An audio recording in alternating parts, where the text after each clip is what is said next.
Hola chiquillas, buen día, espero que estén muy bien. Vamos a ver hoy día una clase de enfermedades comunes en medicina ayurvédica. Em, la idea es poder ir integrando lo que aprendemos y hacerlo en este caso revisando algunas patologías que son comunes y que son abordables desde la ayurveda. Em, Bueno, aquí en esta foto tenemos varias prácticas, ¿sí? Que nosotras deberíamos conocer a estas alturas, ¿cierto? Por ejemplo, la aplicación de masajes con aceites a nivel de la cabeza, a nivel de la nariz, a nivel de varias partes del cuerpo, puede ser a nivel del colon también, ¿cierto? Cada una tiene su nombre. Puede ser Nasyam, un Chirodhara, un Basti.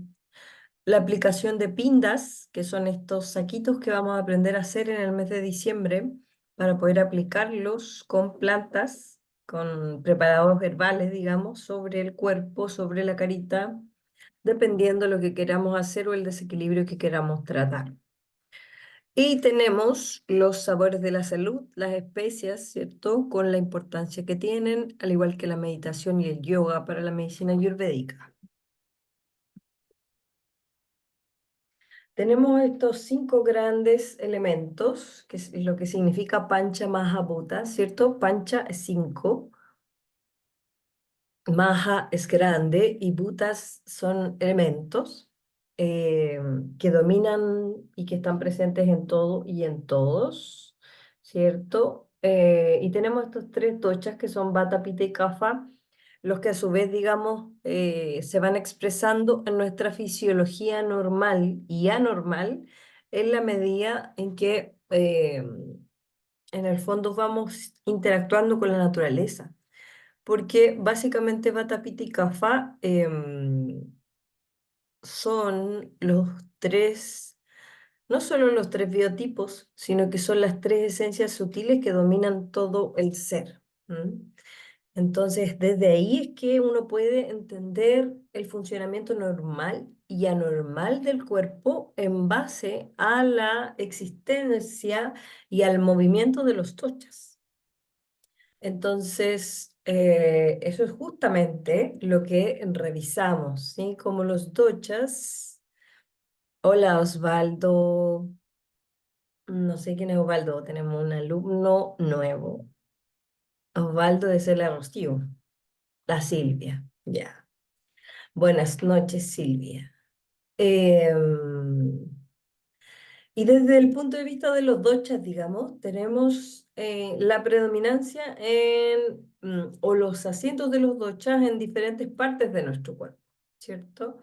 Tenemos el asiento de bata o la ubicación principal, el asiento de bata, así se habla en medicina ayurvédica, que está en, ¿cuál es el asiento de bata?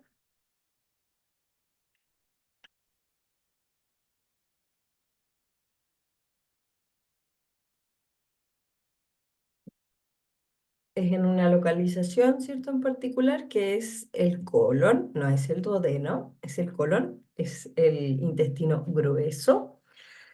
El asiento de pita es el duodeno. Hay gente que habla del estómago, porque como nosotros decimos fuego digestivo y generalmente se dibuja un fueguito en el estómago, pero en realidad es la primera porción del intestino delgado, que es el duodeno, donde está pita. Y el asiento de kapha, ¿cuál es? No, el asiento de bata no va a ser el duodeno para nada, no, es el intestino grueso. Por eso es que cuando nosotras nos ponemos ansiosas y nuestra mente tiende a ir muy rápido, ¿qué es lo que se llena de aire? ¿Es el duodeno en realidad o es el colon? La gente dice que tiene colon, ¿cierto? Todos tenemos colon a todo esto, pero se refiere, ¿cierto?, a sentir el colon lleno de aire, a tener colon en el fondo, un colon inflamado, irritable, con disbiosis. Pueden ser muchos diagnósticos médicos, pero desde el punto de vista ayurvédico, cuando Vata se desequilibra acá, se expresa en la guatita como aire. Y eso es a nivel del colon, intestino grueso, colon transverso, ascendente, descendente, bata. Y pita está en qué porción del intestino, entonces también está en una porción del intestino pita, cuando hablamos del proceso digestivo, el fuego digestivo, el duodeno, ¿cierto? Kapha está en el estómago, en el proceso digestivo, porque está como lubricando todo mucho más, eh, pero kapha tiene un asiento que no está en el intestino. ¿Dónde está muy presente kapha? En el cuerpo en general.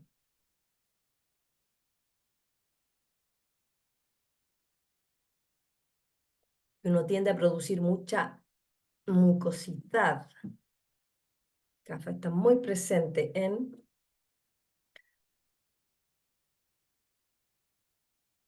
los pulmones, ¿sí? La mucosidad bronquial, y de hecho esas cosas se instalan pulmones, claro. De hecho, cuando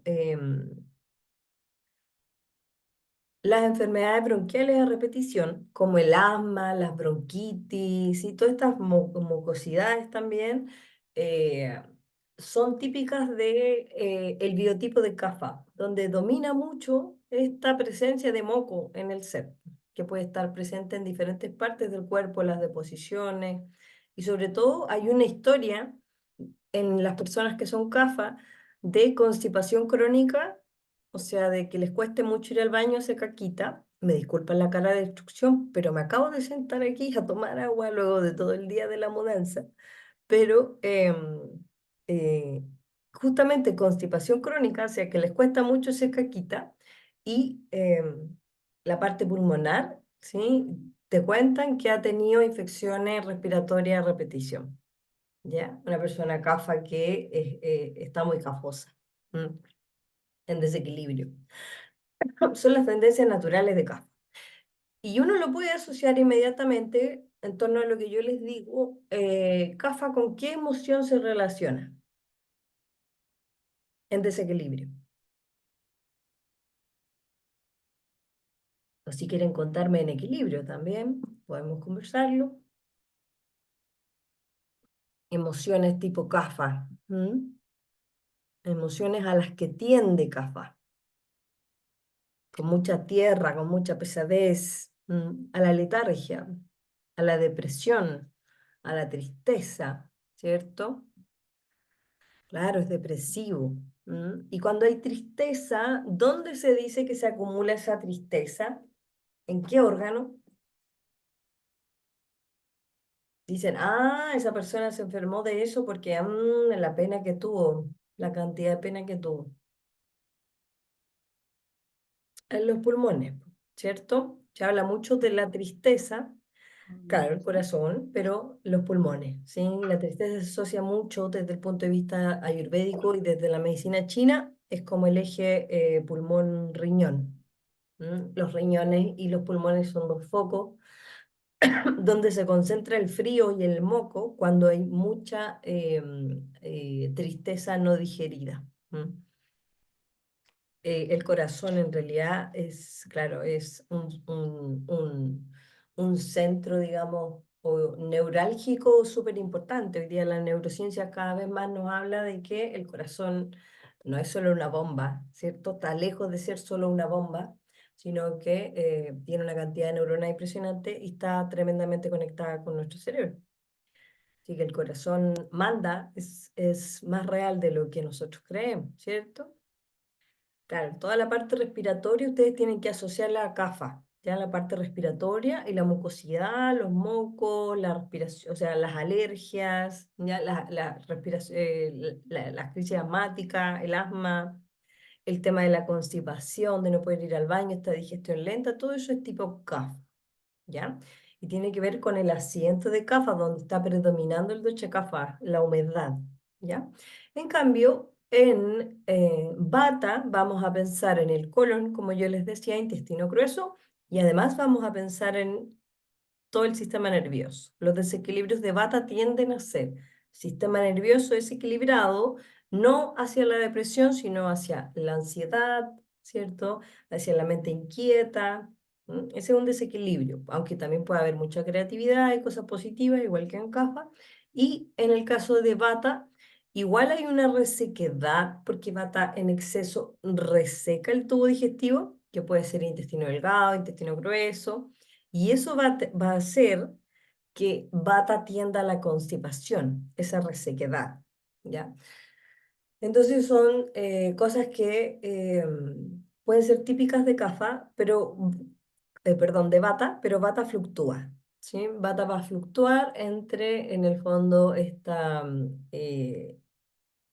intranquilidad mental, ¿sí? Ansiedad, ¿sí? Como mucha exceso de creatividad puede ser, eh, mucho pensamiento, exceso de pensamiento se habla y lo plantean así también los médicos chinos. Y a nivel del intestino va a haber sequedad en el intestino, lo que va a hacer que Vata tienda igual a la constipación, pero si Vata se hidrata bien, en general debería andar con una deposición normal. En cambio, Kapha tiene más tendencia, mucho más fuerte a la constipación, una constipación mucho más severa, es mucho más Kapha. En cambio, Pitta nosotros lo vamos a asociar con el estómago, el estómago y el duodeno, el hígado. ¿Y con qué emoción vamos a asociar a Pita? ¿Qué emoción? Dijimos ansiedad, más Vata, ¿cierto? Depresión, en cambio Pita, ¿cierto? Ira, rabia, frustración, ¿cierto? Que son las emociones típicas que uno ve en personas que están con desequilibrios como gastritis, úlcera, problemas hepáticos. Es raro ver a una persona que no tenga harto fuego interno con estos desequilibrios. El fuego se expresa así como literalmente quemando la porción del tubo digestivo donde está, que es el estómago y el duodeno y el hígado. Y lo otro es que cuando hay mucho fuego en la cabeza, porque Pita tiende a, ¿cierto?, sobrepensar también, pero desde un punto de vista más intelectual, ¿cierto? Entonces, uno dice que Pita literalmente tiene un desequilibrio por tener mucho fuego en la cabeza, ¿sí? Como que el fuego se va a la cara, a la cabeza, entonces, claro, puede haber un poco rojez en la cara, pero ¿qué más va a pasar con Pita, que es bien típico, que yo se los he dicho? Y es como una cabeza caliente, como una cabeza estresada, una cabeza caliente, una cabeza inquieta, una cabeza enojada. ¿M? ¿Qué va a pasar con el pelo de esa cabeza de una persona tipo Pita que esté en ese desequilibrio? Pita tiende a la alopecia, correcto, se cae con prematurez, se puede caer prematuramente. Eh, y Vata tiende a tener poquito pelo finito. Pero si Vata tiene además Pita y ese Pita se desequilibra, ese pelo finito se cae y rápidamente alopecia. Nosotros vemos mucha alopecia por estrés, chiquillas. Yo no sé si a ustedes les ha tocado ver o verse que el pelo se cae mucho más cuando uno se estresa, cuando uno está cansada, cuando está con mucho trabajo, con muchas situaciones familiares o cosas que no puedes controlar, el pelito lo sufre rápidamente, como efecto también de todo el tema hormonal y el desequilibrio de nuestro sistema nervioso es tremendo. A nivel del cuero cabelludo tenemos una microbiota, bacterias, virus, honguitos que se desequilibran, producen caspa, picazón, caída del pelo. Eso es muy, muy común. Igual que la caída del pelo asociado, bueno, uno dice déficit vitamínico, obviamente, pero a desequilibrios del tubo digestivo del intestino. ¿No ven que, claro, se le cae el pelito de Estefanía? Sí, pues ahí en el fondo hay que ver el desequilibrio, pero desde el punto de vista ayurvédico, hoy día, por ejemplo, lo hacen mucho. Hacer masajes, por ejemplo, en el cuero cabelludo con o sin aceite, Estefanía, va a ser súper útil, ¿ya? Los masajes, ¿sí? Para estimular el folículo piloso, de hecho, las mujeres en la India se aplican aceite cada 2 días o todos los días. Aceite en el cuero cabelludo con masajes en el cuero cabelludo como un automasaje champi. Y eso, además de relajar toda esta parte que se tiende a tensar, toda la fascia de la parte alta de la cabeza, no sé si ustedes han hecho masajes, algunas de ustedes sí, ¿cierto? Pero le toca la cabeza a una persona tensa y está como, se nota la tensión, ¿no? Una persona que está estresada crónicamente.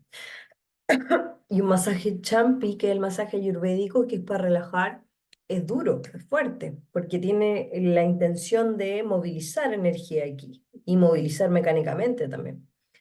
Y justamente cuando se cae el pelito, ustedes pueden ocupar, por ejemplo, aceites, como yo les digo, aceite de sésamo en el caso de bata, si tiene el pelo fino y seco, aceite de coco, se habla literalmente de aceite de coco, hoy día uno ocupa también el coco fraccionado, que es el líquido, que viene líquido a temperatura ambiente y que se ocupa a nivel del cuero cabelludo también, o de la piel en general, en pita, cuando hay mucho pita y se puede hacer masajes con eso, y si le agregan romerito, cola de caballo, ortiga, con el poder de esas plantas que tienen sobre el cuero cabelludo, sobre el pelito, va a ayudar, obviamente. Pero siempre, ¿qué va a ser lo más importante? Buscar la causa de por qué se me cae el pelo, ¿cierto? Eso es lo más importante, buscar la causa del desequilibrio, siempre. Pero en el Ayurveda, la alopecia es un desequilibrio tipo pita, así como superficialmente, la caída del pelo. ¿Con quién tiene que ver? Pita, rápidamente. La hinchazón, así como un gas, como un SIBO, ¿no? Obviamente que el SIBO es un sobrecrecimiento, entonces uno diría tipo CAFA, porque crece más, pero eso es algo deductivo, ¿no? Pero por haber mucho aire, ¿sí? Por tener mucho aire en el abdomen, uno diría, sería batacafa. Eh, y así, po. Pero eso es lo que quiero que revisemos un poquito, algunas enfermedades que son comunes y podemos en el fondo extrapolar el Ayurveda a estas enfermedades, ¿ya? Tenemos 3 tipos de acné: Viksha, Magni, Tikshna y Manda. Y estos son 3 acnis que no están en equilibrio. Manda acne es un acné, ¿cómo diríamos que es? Es un acné bueno, malo, ¿quién está dominando ahí? ¿Qué está sucediendo? ¿Cómo son las deposiciones de una persona que tiene manda acne, por ejemplo?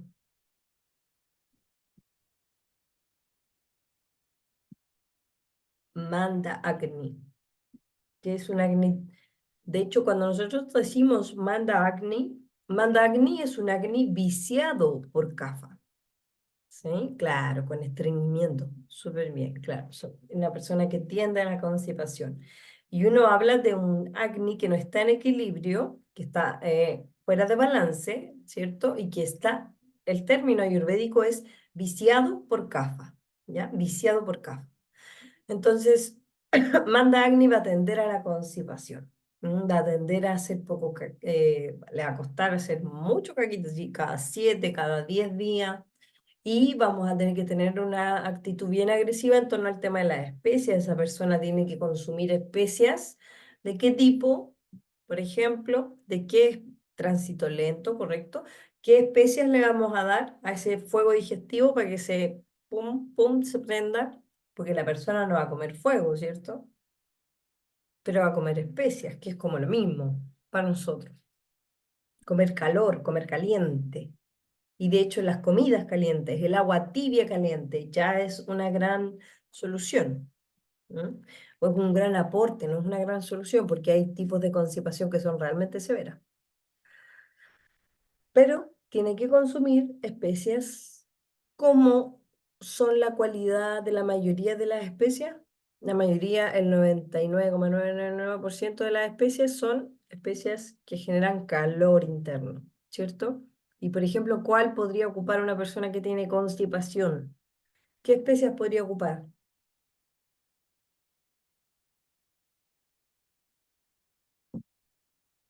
Las especias son los condimentos, ¿cierto? También podríamos considerar como especias algunas plantas. jengibre, pimienta, ¿cierto? Jengibre, el aloe tiene un efecto laxante, en ese sentido igual ayuda, Rocío, perdón la demora, no importa. Eh, el, pero el aloe es por esencia, ¿es caliente o no? ¿Caliente o enfría? Frío, frío, ¿cierto? Claro, enfría. Entonces, sí, una persona con constipación puede recurrir a la aloe vera, puede de todas maneras, pero es por su efecto laxante, purgante, y que es una de las razones por las cuales nosotros no ocupamos aloe en embarazadas, por ejemplo, ¿m? Porque este efecto laxante, purgante también puede tener efectos sobre el útero para y inducir contracciones uterinas, ¿m? Producir un aborto, ¿m? O un parto prematuro, dependiendo del caso. Entonces, lo que vamos a sugerir cuando uno les diga, ya, tenemos un paciente o una paciente o una consultante que tiene manda acne, tiene enfermedades respiratorias a repetición y tiende a la depresión, ¿cierto? Le cuesta mucho realizar cambios, ¿sí? ¿Qué le vamos a sugerir? ¿Por dónde vamos a partir ahí? ¿Por dónde partiríamos? ¿Qué nos está diciendo esa información? Que es clara, clara, el tipo de bicriti que tiene primero, ¿sí? Y luego, ¿por dónde partimos y por qué? Cuando vemos una persona que está en esa situación. El bicritis de esa persona es un bicritis tipo CAFA. No tengo más información que esa, ¿cierto? Porque tiende a la depresión, enfermedades respiratorias a repetición, constipación, puede que haya un problema con el colesterol, no sé, con la insulina, no lo sabemos, ¿ya? Entonces, ¿qué hacemos? ¿Por dónde partimos? Y esa es una pregunta muy esencial para la Ayurveda. ¿Por dónde partimos? ¿Por dónde partimos el tratamiento de una persona que tiene muchos desequilibrios, muchos critis, muchas patologías, toma muchos fármacos? ¿Qué es lo primero que la Ayurveda va a ir a tratar? La Rocío dice movimiento. Dice Dotox, Botox, alimentación, dicen por ahí. Pero está bien la idea, Mabel. Justamente es la alimentación, es justamente es eso. ¿M? Pero ¿qué vamos a ir a? La respuesta ahí es lo que el Ayurveda va a ir a tratar es la digestión, el tubo digestivo. Desde el punto de vista ayurvédico, si no tratamos el tema digestivo, no vamos a solucionar nada del resto. Y eso puede ser con un detox o no, ¿ya? Porque a lo mejor van a haber chiquillas que ustedes van a ver que les van a decir, es que yo no puedo comer 21 días por tomar con arroz basmati. No puedo, no es posible. ¿Sí? Bueno, y cada uno en el fondo tiene sus tiempos y sus procesos y está bien. Pero en el fondo vamos a ir si una persona tiene constipación, depresión y enfermedad respiratoria a repetición, ¿por dónde parto? ¿Por cuál de los tres desequilibrios parto? Obviamente que es una depresión leve, moderada, no es algo severo, la persona no está pensando en morir. ¿Mm? Sí. Pero si una persona tiene constipación, no puede hacer caca, es lo primero que yo voy a ir a tratar. Lo primero. Siempre el Ayurveda va a partir por el intestino. De hecho, hay algunos dichos que se atribuyen a Hipócrates, que yo los he visto así como si no sabes por dónde comenzar a tratar a una persona, empieza por tratar su intestino o su salud intestinal. Hipócrates. Y yo digo que Hipócrates estaba tremendamente influido por la medicina ayurvédica, ¿m? Porque es en el fondo lo que decía el Charaka, el Charaka, que es el padre de la medicina ayurvédica, a lo mejor eran contemporáneos, a lo mejor Hipócrates viajó, desconozco yo la historia en detalle, pero obviamente que hay una influencia ahí o eran contemporáneos y compartieron ideas, ¿sí? Entonces, el tubo digestivo es lo primero que vamos a ir a tratar, lo primero. Y hoy día, ¿qué es lo que nos dice la ciencia moderna? Los papers que salen así como el último día del día de hoy, que lo que más importa es la microbiota, ¿sí o no? Correcto, correcto, correcto, correcto. Justamente yo estaba pensando en la Nazaret, en la autora de La Puerta, que son en el fondo referentes en el fondo para el mundo hispano, porque en el fondo los gringos tienen otros referentes que llevan más tiempo que ellas, pero son tremendas referentes para nosotras, que hay que partir por el tema intestinal, ¿sí? Totalmente. Claro, y ellos tienen, en España, por ejemplo, está, acá en Chile también tenemos, ¿ah? Claro, la microbiota, ¿sí? Pero para nosotros el acné sagrado, es lo mismo, ¿sí? Sí, en el fondo, la Ayurveda te decía, el acné es de donde depende toda tu salud. Del acné depende toda tu salud. Depende toda tu salud. Y yo pienso, ¿sí? Es como verlo como si fuera en el fondo, ellos no veían los microbios, no había microscopía en ese tiempo, pero ellos entendían todo en base a elementos, ¿cierto? Entonces ellos sabían que había algo muy importante en el tubo digestivo. Lo infirieron y bueno, lo canalizaron literalmente. Y claro, nosotros hoy día tenemos que tomar té de aire expirado y todo. También podemos tener muestras de deposiciones. Acá en Temuco hay un doctor que toma muestras de deposiciones y estudia la microbiota, pero en forma así como bien aislada, porque lamentablemente acá en Chile no se apoya tanto la buena investigación desde mi punto de vista. Em, las muestras de deposiciones, nosotros las podemos pedir, por ejemplo, si la Fran me dice, Leo, sabes que no se me pasa, podemos pedir una muestra para ver cuál es la microbiota de la Fran y ver el microbioma, que son la genética, digamos, son los genes de esa microbiota, que es única en la Francisca, que es única en la Estefanía, en la Cintia, en mí, en cualquier persona. Es como la huella dactilar, ¿cierto?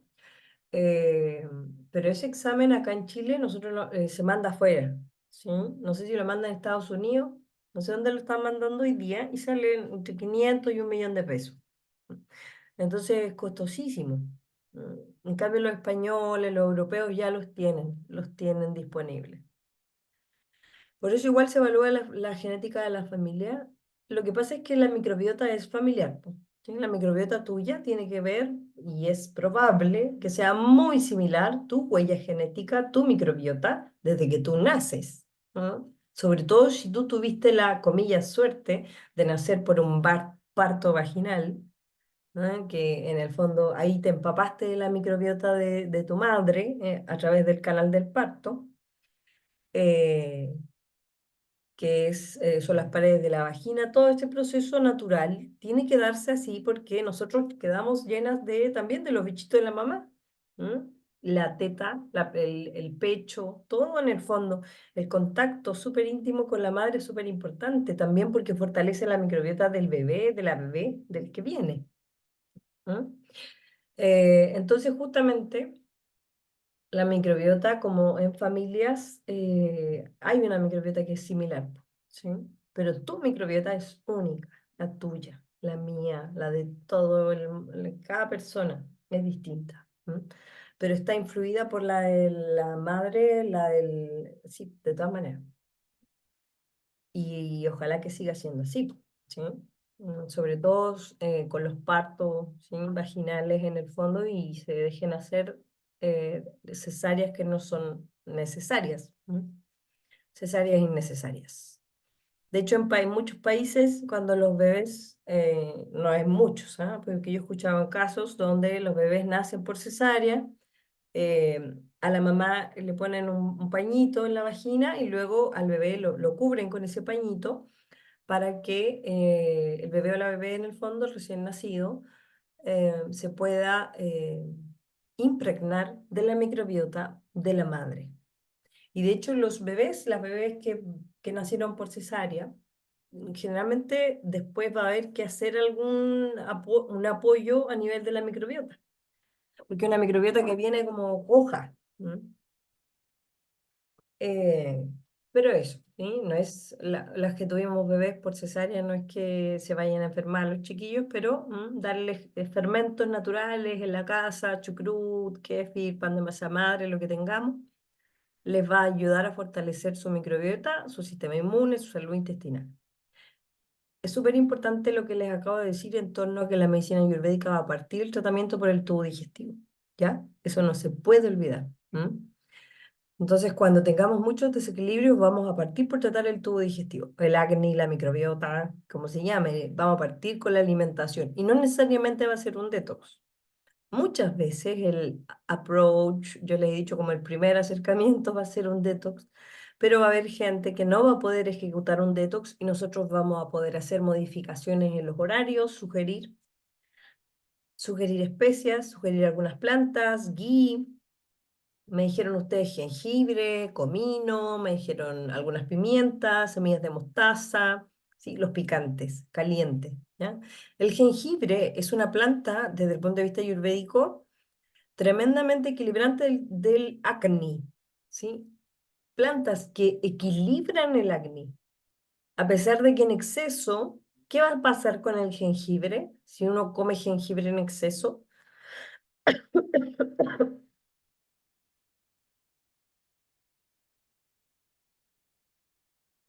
Si yo como mucho jengibre, ¿qué puede pasar? Es como algo lógico, igual, ¿cierto? Mucho fuego, se puede acelerar la mente, ¿cierto? Se pone rayásica, una mente acelerada.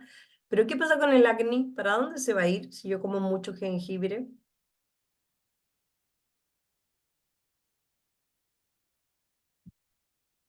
Correcto, súper bien. Eso puede pasar, diarrea, súper. Eso puede pasar con jengibre, correcto. Y con pimienta y con semillas de mostaza, con todo lo picante, nos podemos ir hacia las diarreas. Además, podemos tener síntomas de gastritis, de reflujo, de acidez, ¿ya? Y obviamente que el pita se va a agravar en esa persona. Entonces, no hay que pasarse con el jengibre. Hinchazón, gases en general no debería ocurrir porque lo que hace el jengibre, yo no sé si a ustedes les ha pasado a todas, ¿no? Pero el jengibre es una de las plantas más digestivas que hay. ¿Qué significa eso? ¿Qué significa que una planta sea tremendamente digestiva? La planta digestiva. ¿Qué es una planta digestiva? Ya que me preguntaban delante por las plantas. ¿Qué es una planta digestiva? Es fácil, po, el nombre lo dice, ¿cierto? No, no regula el acné y no regula la absorción, digiere, correcto, eso es. Una planta digestiva es una planta que nos ayuda a digerir mejor, ¿sí? Y a tener deposiciones, eso. Es una planta digestiva. ¿Y qué plantas digestivas conocen ustedes? Infusiones digestivas. Ya, el jengibre, tremendamente digestivo. ¿Sí? Es muy, muy digestivo. Entonces, estar tomando agüita con jengibre de forma habitual a las que tendemos a la constipación, porque somos batitas, nos va a ayudar mucho. A los cafitas también les va a ayudar, pero tiene que ser una constante. No puede ser así como cuando me acuerdo nomás, ¿sí? Tiene que ser una constante. El bailagüen, el hinojo va a ayudar un poquito. El chantén no es de las más digestivas, pero sí tiene un efecto digestivo. El jengibre, el bordo también tiene un efecto digestivo. El cilantro y el hinojo son más bien, también tienen un efecto digestivo, sobre todo el hinojo, ¿ah? Pero son carminativas. ¿Se acuerdan lo que era carminativo? La planta carminativa no es algo que nos ayuda con el carmen, no. El zen es una planta que tiene un efecto laxante, purgante. El zen es una planta súper potente, no es digestiva, es, es purgante, purgante. ¿Qué significa eso? Cuando una persona ya está muy constipada, lleva muchos días apretada sin poder tener deposiciones, se toma Zen o Alejandría y la mayoría de las personas responde, o sea, como que tienen una explosión de caca, literalmente. ¿Mm? Principales plantas digestivas, Oh, yo diría el hinojo, primero el jengibre. No, carminativa es la planta que nos ayuda a eliminar gases. Esa es una planta carminativa, eliminar gases, del tubo digestivo. O sea que va a hacer que nos hinchemos menos, por un lado, eh, como a reducir la producción de gases, pero también cuando hayan, a que se eliminen de forma natural. No, no gases con olor a huevo podrido, porque vamos a estar pensando en un desequilibrio de la microbiota, diríamos, ¿cierto? No, sí. Ya, carminativa nos ayuda a eliminar gases y a reducir la producción de gases a nivel del tubo digestivo. ¿Mm? No, lo normal es tener gases, pero en el fondo el tema es la proporción, la cantidad, ¿cierto? Hay gases que se producen normalmente por las bacterias que tenemos nosotros en nuestro intestino y que está bien. El punto es que estemos hinchadas todo el día, eso no es normal, el olor no, pues sí, tenemos olor. Sí, pero este olor a huevo podrido, sí, muy fuerte que deja todo pasado, eso no es normal o la caquita que sale con ese olor, que deja todo pasado, putrefacto, correcto, sí, a huevo podrido, no sé cómo se describe así, literal, a huevo podrido, y la gente te lo dice así, pero es normal tener gases, ¿sí? Pero el punto es cuando la gente, en el fondo, se la pasa hinchada y la gente con gases, hinchada de la guatita, entonces eh, la gente le dice a eso inflamada, ¿sí? Estoy inflamada porque tengo la guatita hinchada, pero en realidad nosotros estamos inflamadas de todo el cuerpo, desde la punta del pelo hasta la punta del pie, ¿sí? Pero esa es una inflamación a nivel de las células, de todo nuestro organismo, ¿sí? La inflamación del colon o la hinchazón del colon es otra cosa. Qué bueno, Fran, que le ha hecho muy bien, mucho mejor del tema de los olores. Si como dice la Ana María, no es que no vayamos a estar hinchadas, pero vamos a fermentar mucho menos, porque el punto es que en el colon muchos alimentos terminan fermentando, pero esa fermentación termina siendo tóxica cuando hay un desequilibrio a nivel del acné o de la microbiota, dependiendo desde el punto de vista de que lo miremos. ¿Ya? Claro, entonces dice la Anita que casi no tiene gas, ¿no ves? Que come algo malo y le hace mal. Pero, por ejemplo, hay plantas que, antes de decir en el fondo las cinco más, las cinco más, yo diría que digestivas, en una dosis, o sea, una planta digestiva, yo diría que el linojo, el jengibre por mi gusto lleva en primer lugar, el hinojo también, ya está entre las primeras cinco. El aloe es digestiva, pero puede llegar a ser laxante o purgante, o sea, puede producirnos diarrea y destaparnos literalmente dependiendo de la dosis en la que lo tomemos. Una cucharadita de té puede ser algo muy suave, ¿sí? Pero si yo como más cantidad puede que tenga una diarrea, ¿sí? ¿Ya? Con el aloe vera, en gel. La pimienta también es digestiva. ¿Qué otra pan? Las otras es que el sen, la alejandría son más bien laxantes o purgantes porque tienen un efecto mucho más intenso sobre el tubo digestivo. El romero no. El romero no es una planta digestiva por definición, para nada, pero todas las especies calientes, por ejemplo, la canela, el clavo, incluso la albahaca, tienen un efecto sobre la digestión, el boldo, por ejemplo, y el bailagüen, pero son mucho más suaves que el jengibre, por ejemplo, el bailagüen y el boldo. Porque de hecho el boldo, su característica principal es que es hepatoprotector, que cuida el hígado y que además es sedante del sistema nervioso central. Y hay un efecto secundario que puede tener uno de sus componentes activos. Eh, pero las otras son potentes. Pero el bailagüen y el boldo también están en la lista de las plantas digestivas. ¿Mm? Pero si tenemos entonces un manda acne, tenemos una constipación, ¿cierto? Tener una persona que no puede ir al baño, probablemente le duele la cabeza, ¿sí? La constipación es algo que tenemos que ir a tratar porque yo siempre les digo a las chiquillas Cuando hay constipación, o sea, la persona no puede tener deposiciones diarias o por último cada 2 días, esa es crónica de una enfermedad anunciada. Uno tiene que tratar eso, ¿sí? Así como, vamos a tratar eso, ¿sí?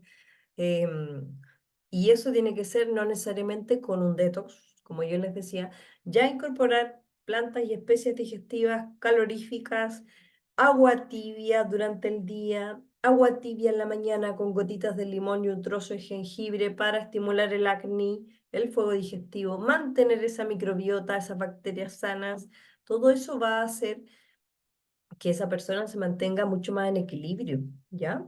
Entonces, porque esa constipación, desde el punto de vista ayurvédico, va intoxicando a esa persona. Y nosotros queremos que esa persona deje de intoxicarse. Entonces, que el flujo de la digestión empiece a ser mucho más habitual, ¿no? Cada dos. Si una persona no puede hacer en 7 días, que pase a hacer cada 3 días, cada 2 días, cada un día y medio, todos los días, por ejemplo. Pero es un proceso. Imagínense una microbiota enferma 10, 15, 20 años. No va a mejorar de un día para otro. Hay que darle tiempo al cuerpo para que se recupere. Pero hay que ser constante con los cambios. Y eso es un desafío, chiquilla. Un desafío para nosotras, un desafío para las personas que nosotras vemos, para todos los seres humanos. Y ahí el acompañamiento va a ser lo más importante, yo creo. Ahora, un Tishna Agni, ¿cómo van a estar las deposiciones en Tishna Agni? Es difícil, pero se puede, claro. Sí, se puede. Y un Tishna Agni, ¿cómo está? ¿Está viciado por qué docha? Uno dice, ¿sí?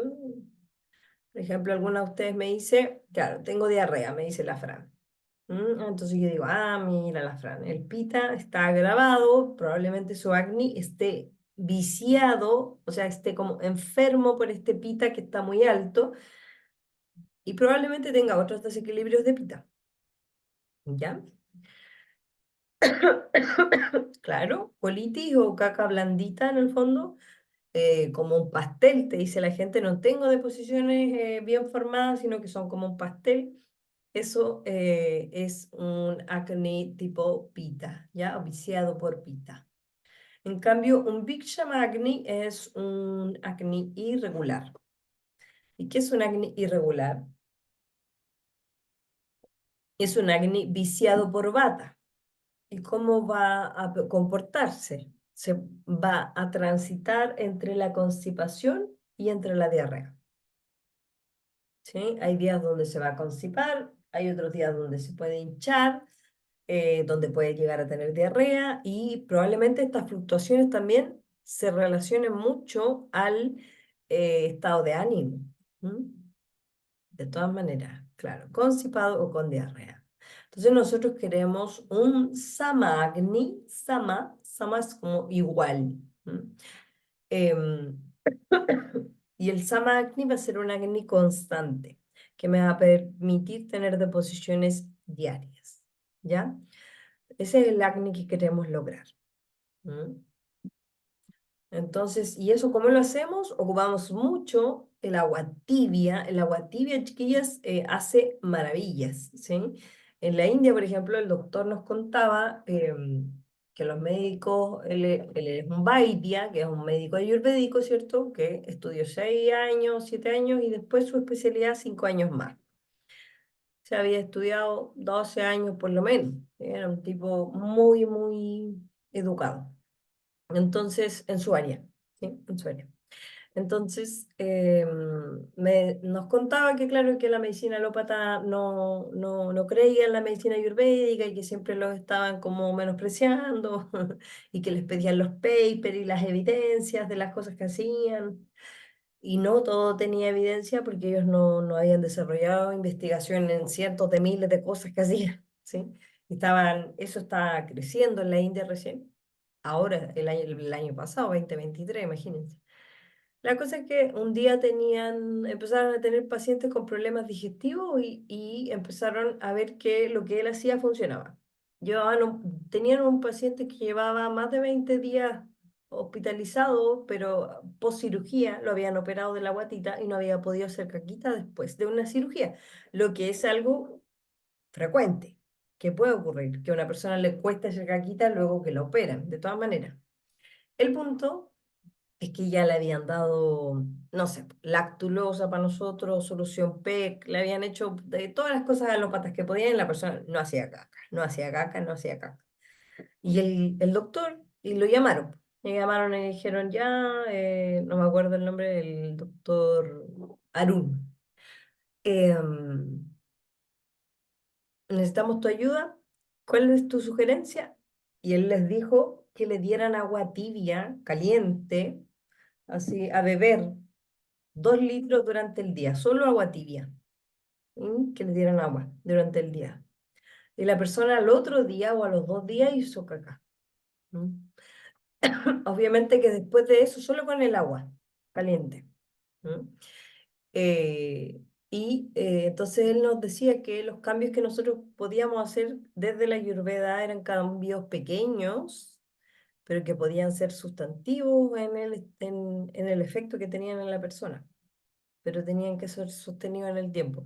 En este caso, él mejoró una situación particular, pero después, bueno, los colegas empezaron a dialogar más con él, ¿no? Que a todo esto sabía mucho en general de salud. Entonces nosotros queremos llegar acá, un samagnia, un docha que está equilibrado, que es tritóxico, que tiene una digestión regular. Si tiene una digestión regular, los tejidos van a estar bien nutridos, van a estar equilibrados, las funciones del cuerpo van a estar normales, no se va a acumular ama o toxinas, ¿ya? Entonces, si no tenemos toxinas, obviamente que vamos a estar en salud. ¿Ya? El acné es clave para que la formación de toxinas sea lo menos posible o no haya formación de toxina. Si el acné está enfermo, vamos a tener formación de AMA, de toxinas. Y esa persona sí que va a necesitar un detox, pero primero vamos a necesitar de mejorar su digestión y probablemente después de que esa persona esté teniendo deposiciones diarias, le hagamos una depuración, un detox, que puede ser una monodieta o... ¿Mm? La Anita hablaba de dejar la lactosa, la caseína o el gluten. ¿Mm? Esas cosas son empezar, es cuando uno retira ciertos alimentos que son inflamatorios y dañinos para el tubo digestivo, para el cuerpo, y la persona ya siente la mejoría con eso, ¿sí? Entonces no es necesario siempre hacer el detox completo y es muy importante observar la realidad de la otra persona, ¿sí? La otra persona a lo mejor trabaja un montón de horas, es madre, entonces... no va a poder ejecutar todos los cambios inicialmente, a lo mejor falta también un poco de motivación y eso lo vamos a tener que trabajar nosotras. ¿M? Entonces, como yo les decía, el ejemplo del agua caliente con el doctor es un ejemplo muy gráfico de que desde la Ayurveda podemos hacer cambios que son sencillos, por ejemplo, que la persona se lave la lengua en la mañana con el limpiador de lengua, que tome la agüita tibia con las gotitas de limón y jengibre, que incorpore agua y que saque ciertos alimentos que nos hacen mal a todos los seres humanos, esa persona te dice así como, no sé qué fue lo que hiciste, pero fue algo mágico, gracias. Y en realidad, lo que en el fondo ella está haciendo, esa persona está haciendo, es lo mínimo que podría hacer para mejorar su salud, ¿sí? Solo que nos falta información, creemos que comemos bien, cuando no, ¿me entiendes? Entonces, yo pienso que la medicina ayurvédica sorprende a mucha gente y ayuda a mucha gente por eso también. ¿M? Desde ahí, también desde la simplicidad. Si nosotros nos vamos siempre a lo complejo, no vamos a poder cumplir todas las indicaciones. Pero si damos 2 indicaciones bien y esas dos se cumplen, puede generar eso ya un gran impacto en la vida de la persona. ¿Mm? Claro, de todas maneras. El azúcar ni hablar. Entonces no queremos que se produzcan toxinas. Y esto es lo que yo les decía, los asientos de los dochas, que no se les pueden olvidar, los asientos, que es donde están ubicados principalmente desde el punto de vista ayurvédico. Recuerden que los dochas están en todo el cuerpo, desde la ayurveda. ¿M?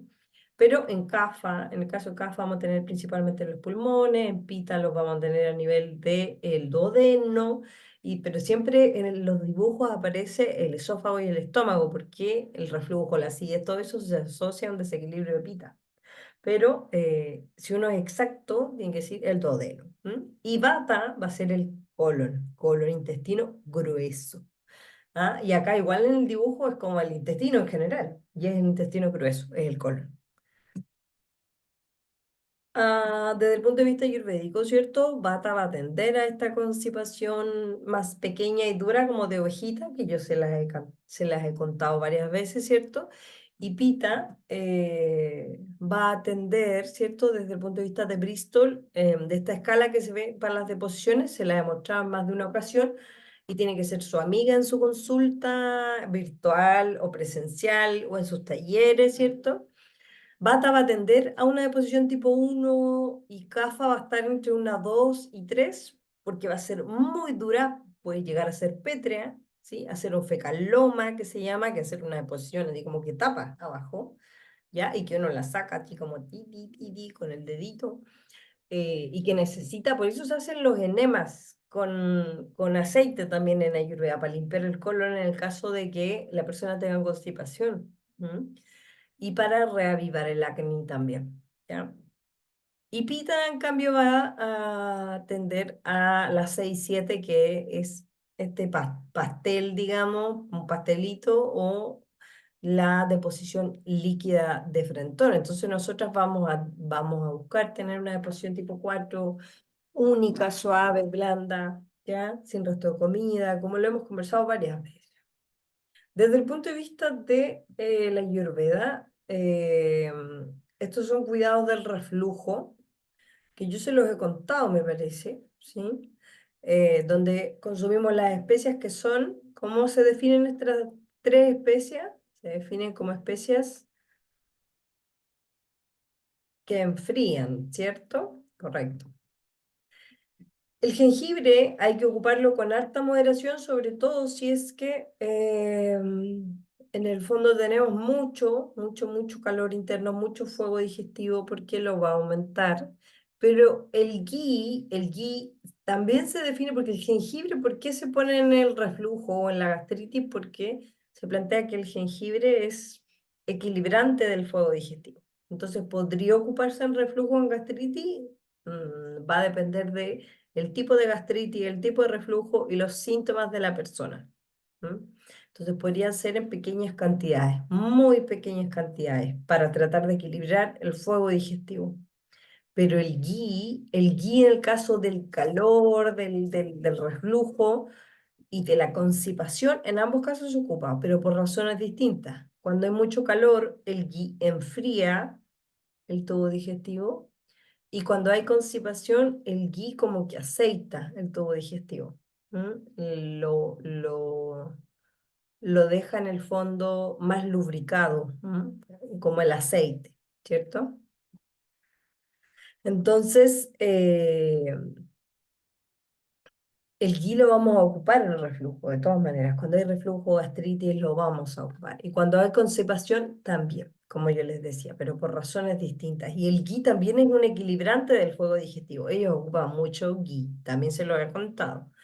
Ghee, ellos ocupan ghee en el embarazo, ¿cierto? Ghee en el... Habitualmente en las casas indias hay ghee, los hacen ellos, mantequilla sin sal, ¿cierto? Cocinada, sin lactosa, sin caseína, y lo consumen habitualmente con sus kichari, con sus sopas de legumbre. Es una fuente también de proteína animal porque es mantequilla que tienen a la mano, ¿ya? Obviamente que el agua tiene que ser calentita y en general no tomamos agua durante las comidas, sino que antes o después de la comida. El tema del ánimo siempre va a influir, las emociones, ¿cierto? Y la atención y la gratitud que le damos a la comida también va a ser súper importante, ¿ya? Cuando hay reflujo y gastritis, lo que vamos a ocupar, además del ghee, así como sí ghee, así como anotado, reflujo gastritis, esa persona que consuma ghee, que tenga su ghee en la casa y que con eso puede freír, puede agregarlo a sus sopas, a sus guisos, de todas maneras, ¿ya? Vamos a ocupar aloe vera en gel, porque esta potencialidad que tiene enfriante. El hinojo y el comino las semillas de cilantro también se pueden agregar a ese remojo en ayunas, ¿ya? Plantas y alimentos que tienen cualidades enfriantes, que son sabores amargos, astringentes. Esos dos sabores son los que tienen, que lo vemos, que son las hortalizas verdes, ¿cierto? Y el sabor astringente, que es este que seca, ¿m? Pero siempre que no sea muy ácido, porque también puede generar, todo lo que sea ácido o muy cítrico, va a generar más acidez. El coco en todas sus formas, leche de coco, aceite de coco, coco rallado, ¿ya? Menta, la hierbabuena, que son dos plantas por definición enfriantes, y el matico y el chantén, que son dos plantas que ayudan mucho a cicatrizar en el fondo el tubo digestivo cuando hay una herida, ¿sí? Cuando hay en el fondo una lesión, que puede ser una esofagitis o una gastritis, ¿ya? O una úlcera. ¿M? ¿Qué mantequilla usa aquí para hacer ghee? Sí, desde el punto de vista ayurvédico, la menta se indica para la acidez, pero desde el punto de vista alópata se habla de que la menta causa acidez, pero la ayurveda considera la menta como una planta enfriante, igual que la hierbabuena. Entonces son plantas que se indican cuando hay gastritis o reflujo. ¿Sí? La mantequilla que yo por lo menos aprendí que era la menos mala para hacer más ghee. Obviamente que si hay una mantequilla orgánica de Villarrica o de un pueblo pequeño, se puede ocupar. Y si no, ocupamos la mantequilla Colún sin sal. Siempre una mantequilla sin sal para hacer el ghee. ¿Ya? Ahora que me cambié, voy a hacerles el videito que tenía pendiente, mantequilla de ghee medicado. Lo voy a subir uno de estos días. Al ghee, cuando ustedes han hecho ghee en la casa o no, que es la mantequilla que uno cuece lentamente y sale la espumita y cae esta cosita abajo y la mantequilla cambia de color y se vuelve como de un color transparente. Claro, lo han hecho algunos sí, otros no. Y algunos le han echado plantitas, le han echado romero, lavanda, le han echado diferentes plantas. Claro, romero. Ahora lo mezclo con romero y con otros. Entonces, podemos hacer ghee, mantequilla con un sin sal. Podemos hacer ghee con plantas medicinales. Por ejemplo, con lavanda sería un ghee ideal para bata, ¿m? Con romero, para cafa o para pita. Podemos agregarle menta, podemos agregarle la hierba que nosotros queremos al ghee. Y cuando lo consumimos, consumimos las propiedades del ghee y de la planta medicinal que le agregamos. Entonces es muy chorro hacer un ghee medicado porque además queda con los saborcitos del romero, si nos gusta el romero, queda muy rico, y con la lavanda queda igual, muy rico. Y es tranquilizante del sistema nervioso central, como la lavanda. Ujú. La constipación, desde el punto de vista ayurvédico, lo que vamos a buscar es, además de estimular el acné con especias calientes, especias calientes son la mayoría de las especias, vamos a buscar en el fondo lubricar el tubo digestivo, ¿no? Lubricarlo. Y para eso ocupamos la chía, la linaza, mucha agua, ¿ya? Y especias como las que yo les nombraba recién, ¿sí?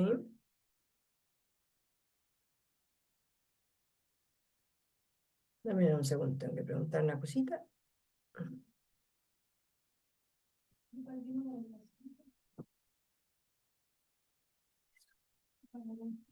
Entonces, como yo les decía, las especies calientes, que son todas, menos el hinojo, la semilla de cilantro y el comino, en este caso el hinojo igual tiene un efecto digestivo, así que igual nos sirve, pero sobre todo vamos a buscar estimular el acné con calor.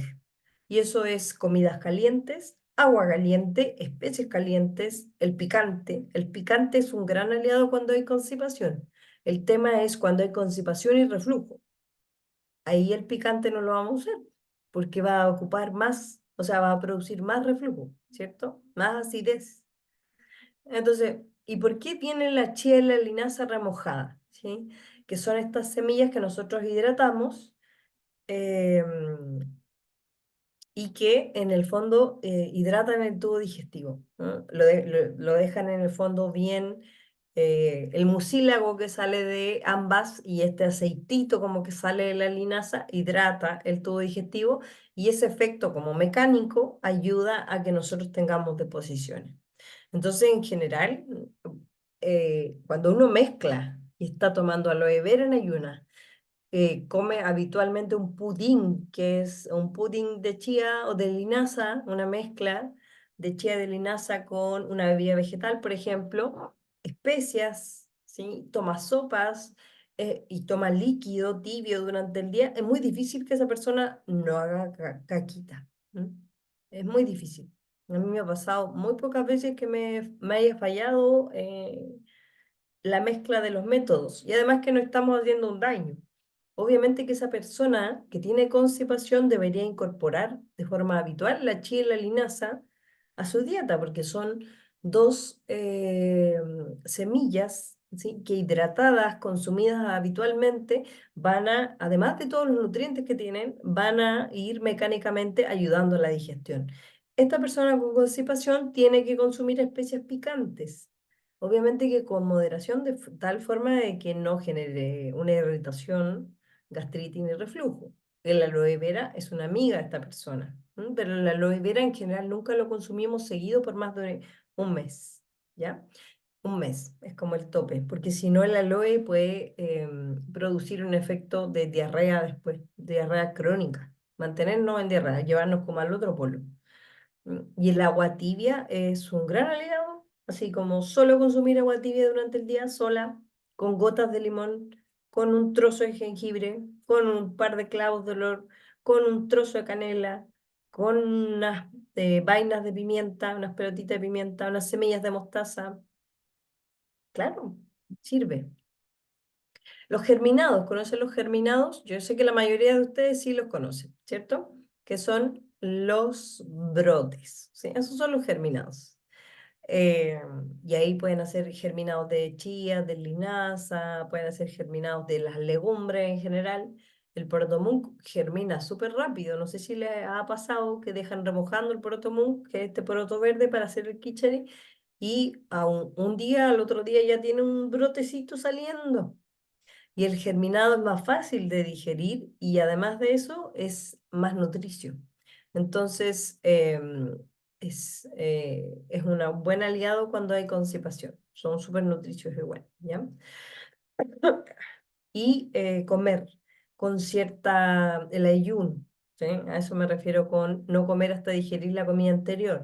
Muchas veces nosotros almorzamos porque tenemos que almorzar o desayunamos porque tenemos que desayunar y ahí es como, bueno, observar un poco el cuerpo, si hay hambre, no sentimos hambre y por qué. ¿No? La gratitud y la paz a la hora de comer igual es súper importante. O sea, estamos recibiendo energía cuando comemos. Así que es súper importante esa parte. ¿Ya? Entonces, acá todo el mundo de las especias es tremendamente útil y necesario para poder mantener nuestro acné. De hecho, desde el punto de vista ayurvédico, no sé si ustedes ya tienen su cocina con especias, pero desde la ayurveda, cuando uno se mete a la ayurveda, una de las primeras cosas que hace es adquirir especias, po, porque no las conocen. Por ejemplo, el cardamomo, la mostaza blanca, la mostaza negra, no sé dónde están, no, esta es pimienta blanca y pimienta negra. Las semillas de mostaza son estas, las chiquititas. Esto puede ser hinojo o anís, cualquiera de los dos porque se parecen mucho. El fenogreco, esto puede ser, ¿cómo se llama? Paprika. Hay algunas cosas deshidratadas, la cúrcuma, la canela, ¿sí? Entonces, estas especias deberían estar en nuestra alacena, digamos, de forma, claro, de forma habitual, ¿sí? Y si alguien es CAFA, por ejemplo, debería tener semillas de mostaza en la casa porque es algo de lo más recomendado para CAFA, para la constipación, es las semillas de mostaza, el aceite de mostaza, el pimentón paprika, o sea, perdón, semilla de mostaza en blanca o negra. ¿M? y se muele en el mortero, porque todo esto nosotros lo tenemos entero y lo molemos en el mortero o lo jugamos como infusión y lo agregamos a los alimentos. Entonces, cuando, obviamente que dependiendo de la etapa de la vida, hay tiempos donde uno está como con más tiempo para poder hacer todo esto y es muy rico tener los frasquitos con todas las semillitas ahí y poder consumirlas de forma habitual, porque son como que eso ya te cambia un montón la vida, ¿sí? Es algo tan simple que son las especies de las plantas. Ya te cambia en el fondo la forma en que estás tomando los líquidos, en que estás disfrutando de la comida, ¿ya? Y el fenogreco, espérenme, denme un segundo. Me preguntaban recién en torno a el paprika, claro, es el picante, el pimentón paprika. Eh, el fenogreco, nosotros, bueno, el fenogreco es una semilla tridóchica que tiene muchas utilidades. En general,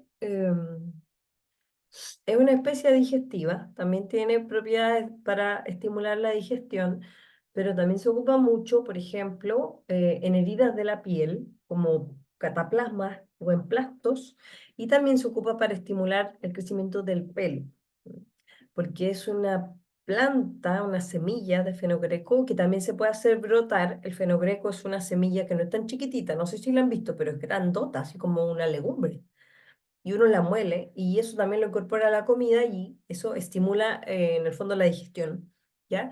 Y se hacen geles, cremas, cataplasmas con fenogreco para la piel, para sanar heridas de la piel, para estimular el pelo. Así que es una especie, una planta muy, muy útil. ¿Qué dice la Estefanía? Y cuando sucede lo contrario, hacer mucho popó, ¿eso es bueno o es malo? Hacer 2 veces al día o tres. La pregunta es, ¿siempre ha hecho 2 veces al día o tres? ¿O ahora está haciendo 2 veces al día o tres? Y la otra pregunta es, ¿cómo son esas deposiciones 2 veces al día? ¿Qué características tienen? Claro, estoy teniendo diarrea 2 veces al día, 3 veces al día. Si tengo deposiciones 3 veces al día, normales, enteras, ¿sí? Que no flotan, que no están llenas de grasa, ¿sí? Que no tienen restos de comida, como lo hemos conversado, que no hay sangre de ningún tipo, ni melena, ni hematoquexia, que es la que viene oscurita, o la otra, que viene más fresca. Si es una deposición normal, puedo tener 2 o 3 veces al día. Ahora, si tengo deposiciones 4 o 5 veces al día, diarreicas, pastosas, como un pastel, literalmente, no va a ser algo que me va a hacer bien, ¿ya? O sea, no es algo que esté reflejando mi salud. Yo pensaría rápidamente, bueno, por un lado, desequilibrio de la microbiota o un hipertiroidismo, ¿ya? El hipertiroidismo da como síntoma tener diarreas, pero vienen muchos otros síntomas asociados. Sí, una deposición ideal, en el fondo después uno limpia y no deberías tener ninguna manchita en el confort. De hecho, ahí en la India el baño es hermoso, hermoso. Eso es lo que más amé yo de la India, es un hoyo en el piso, ¿sí? Em, y tú haces deposiciones en malasana, conocen en malasana, ¿cierto? Las que hacen yoga acá saben cuál es el asana de los malas, que es esta posición donde uno se sienta con las piernas abiertas, ¿cierto? Y ponen los bracitos así y queda justamente el ano hacia abajo, ¿cierto?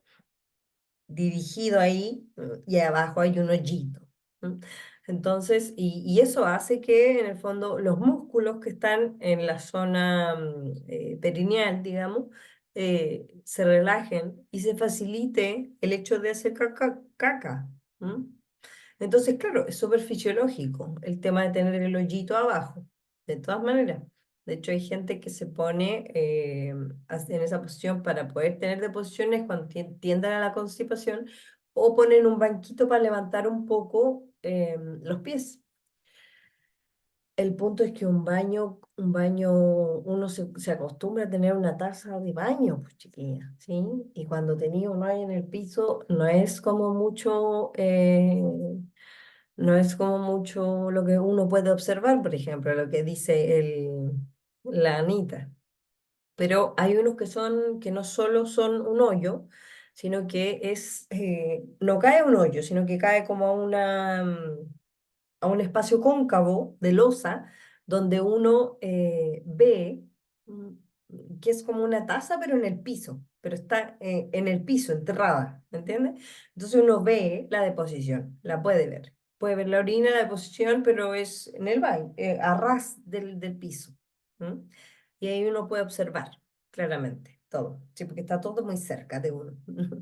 Y está bien, porque todo eso es natural y fisiológico y bien y todo, pero si hay algo que yo no me gustó tanto, no me acomodó tanto, más encima yo andaba con me llegó mi periodo cuando estaba allá, entonces estar con el hoyo en el piso no era como lo más cómodo para mí. Y justamente uno se acostumbra a tener una taza, ¿sí? Una taza de un WC, un water, como se llame, ¿sí? Pero obviamente que es la posición más fisiológica. Y recuerden que los malas son los desechos, ¿cierto? Por eso se llama mala asana. Es la deposición de eso. Claro, está el hoyo ahí. Bueno, ahí estaba el hoyo en el piso.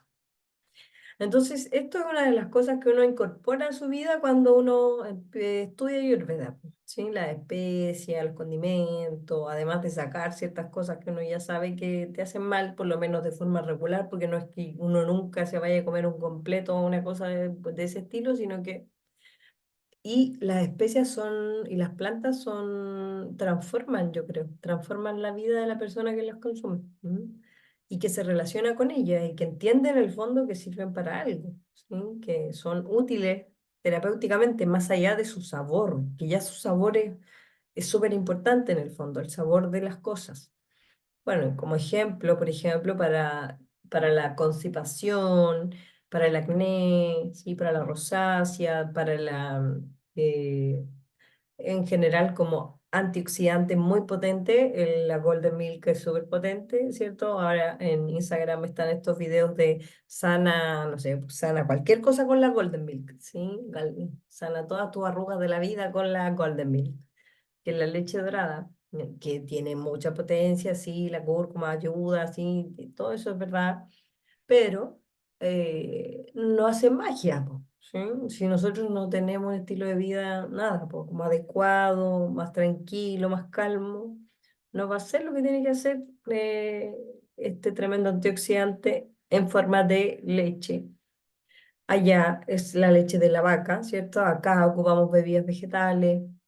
Y el ingrediente principal de la leche dorada, no lo olviden nunca, es la cúrcuma, con una pizquita de pimienta y entre medio pueden encontrar recetas que van a llevar jengibre, otras van a llevar nuez moscada, otras canela, 10 especias más, pero lo que no le puede faltar a una leche dorada es la pizca de pimienta por la receta, ¿ya? Y porque en el fondo la piperita, que es el componente activo de la pimienta, permite que la cúrcuma en el fondo se reabsorba o se metabolice más lento por el hígado, los curcuminoides más que la cúrcuma, que son los componentes activos. Pero recuerden que el calor, solo el calor de la leche dorada ya activa los curcuminoides, solo la grasa de la leche de coco ya permite ocupar mejor los efectos de la cúrcuma. ¿Ya? Y allá la recetan, así como todas las noches tómate una tacita de leche dorada para el acné, para esto, para lo otro, para la constipación, ¿ya? Para la depresión, para fortalecer la microbiota, súper bien, ¿ya? Eh, leche vegetal. Leche vegetal, ojalá que hagan la leche vegetal en la casa, de todas maneras.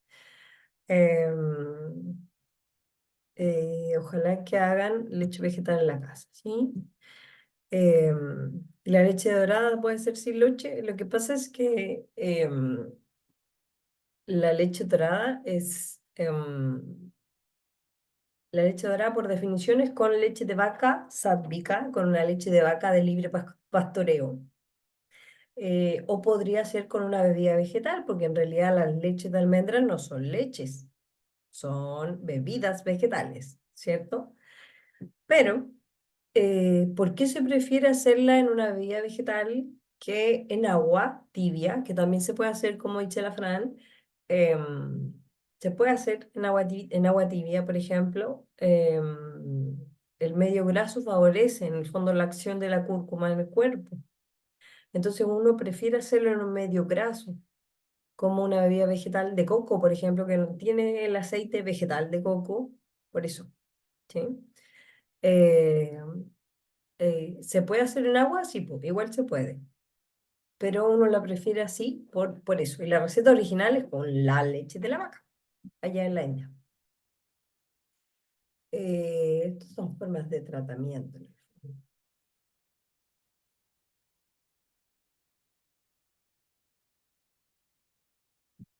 Ujú, ujú, ujú. Los remedios caseros no. Esto sí, es súper importante que ustedes en el fondo manejen.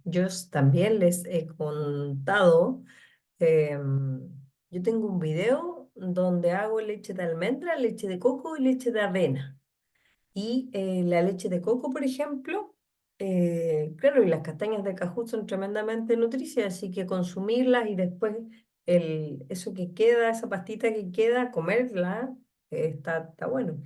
Pero la leche de coco tú la puedes hacer con coco laminado, con coco rallado, y la dejas remojando toda la noche y al otro día lo licúas, igual que lo harías con las almendras, con la avena sin gluten, sí, avena integral entera, sí, también. Pero esto también puede ser el masaje en el abdomen, que nosotros hacemos masaje de útero, que es un masaje en el abdomen, puede ser tremendamente útil para CAFA cuando está con una constipación severa, ¿ya? Entonces es una técnica que vamos a aprender, que es el masaje de útero, pero que también ayuda mucho cuando hay constipación. Y los masajes en el abdomen con aceite o sin aceite en este caso en Ayurveda. Con aceite se ocupa mucho cuando hay constipación para poder tener deposiciones. ¿Ya? Entonces es algo que vamos a ocupar. Aquí tenemos el ejemplo de una enfermedad, ¿ya? Inflamatoria de las articulaciones, que es una artritis, ¿ya? Una artritis de la rodilla, en este caso, que con el tiempo esa inflamación va generando degeneración, o sea, daño del cartílago articular. Generalmente la persona tiene una inflamación, una hinchazón de la articulación, ¿cierto? Se hincha, hay líquido, hay dolor, hay calor, hay rubor, está caliente. Eso es, en el fondo, los signos cardinales, digamos, de la inflamación. ¿Qué tocha estará predominando en esta enfermedad?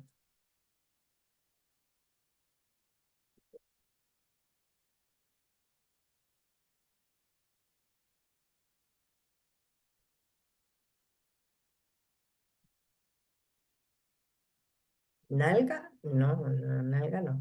¿Bata no? ¿No? Mm, mm. Hay calor, hay rubor, claro. Y piensen, yo les he dicho varias veces, está bien, ¿sí? Cuando hay una artritis, una amigdalitis, una faringitis, hay mucho calor. ¿Quién es el que está ahí actuando? Itis, uno tiene que pensar de inmediato en itis, fuego, pita, ¿ya? Itis.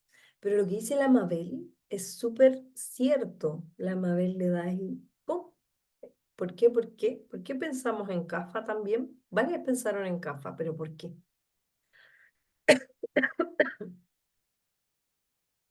Ambos están ahí, de todas maneras, están dominando. Sí, hay una inflamación, hay líquido, ¿cierto? Sí. La inflamación, como el calor, es de pita, pero el líquido es de CAFA, ¿sí? Y donde hay mucho líquido, no solo en las articulaciones, vamos a pensar en un desequilibrio CAFA. Por ejemplo, si ustedes me dicen, Leo, se me hinchan las piernas, se me hinchan las manos. Probablemente hay un desequilibrio de CAFA con otro tocha más. Pero ¿qué pasa si esta artritis avanza y destruye el cartílago articular? lo destruye. Hay una enfermedad degenerativa donde los huesos como que topan uno con otro, así. Se destruyó el cartílago articular. ¿Quién está ahí? ¿Qué docha está ahí? Ajá, lo seca, pasa a bata. Así es. Primero hay inflamación y líquido, pero esa inflamación y líquido y la inflamación, la sobreinflamación y los autoanticuerpos que están atacando a ese cartílago, en el fondo producen a la larga una enfermedad degenerativa. Y las enfermedades degenerativas por inflamación son, o sea, perdón, por definición son de bata. Las enfermedades degenerativas son donde hay mucha resequedad, mucho aire, ¿sí? Donde se secó algo, donde se acabó algo, donde el sistema nervioso central ya no está funcionando porque, no sé, pues uno ve una imagen y hay muchos hoyitos, así como poros, ¿no? Como que se secó, la osteoporosis, ¿no? Que es una enfermedad que se da con el tiempo, no es una enfermedad degenerativa y ahí la inflamación está muy presente, pero en el mecanismo que produce a la larga la osteoporosis.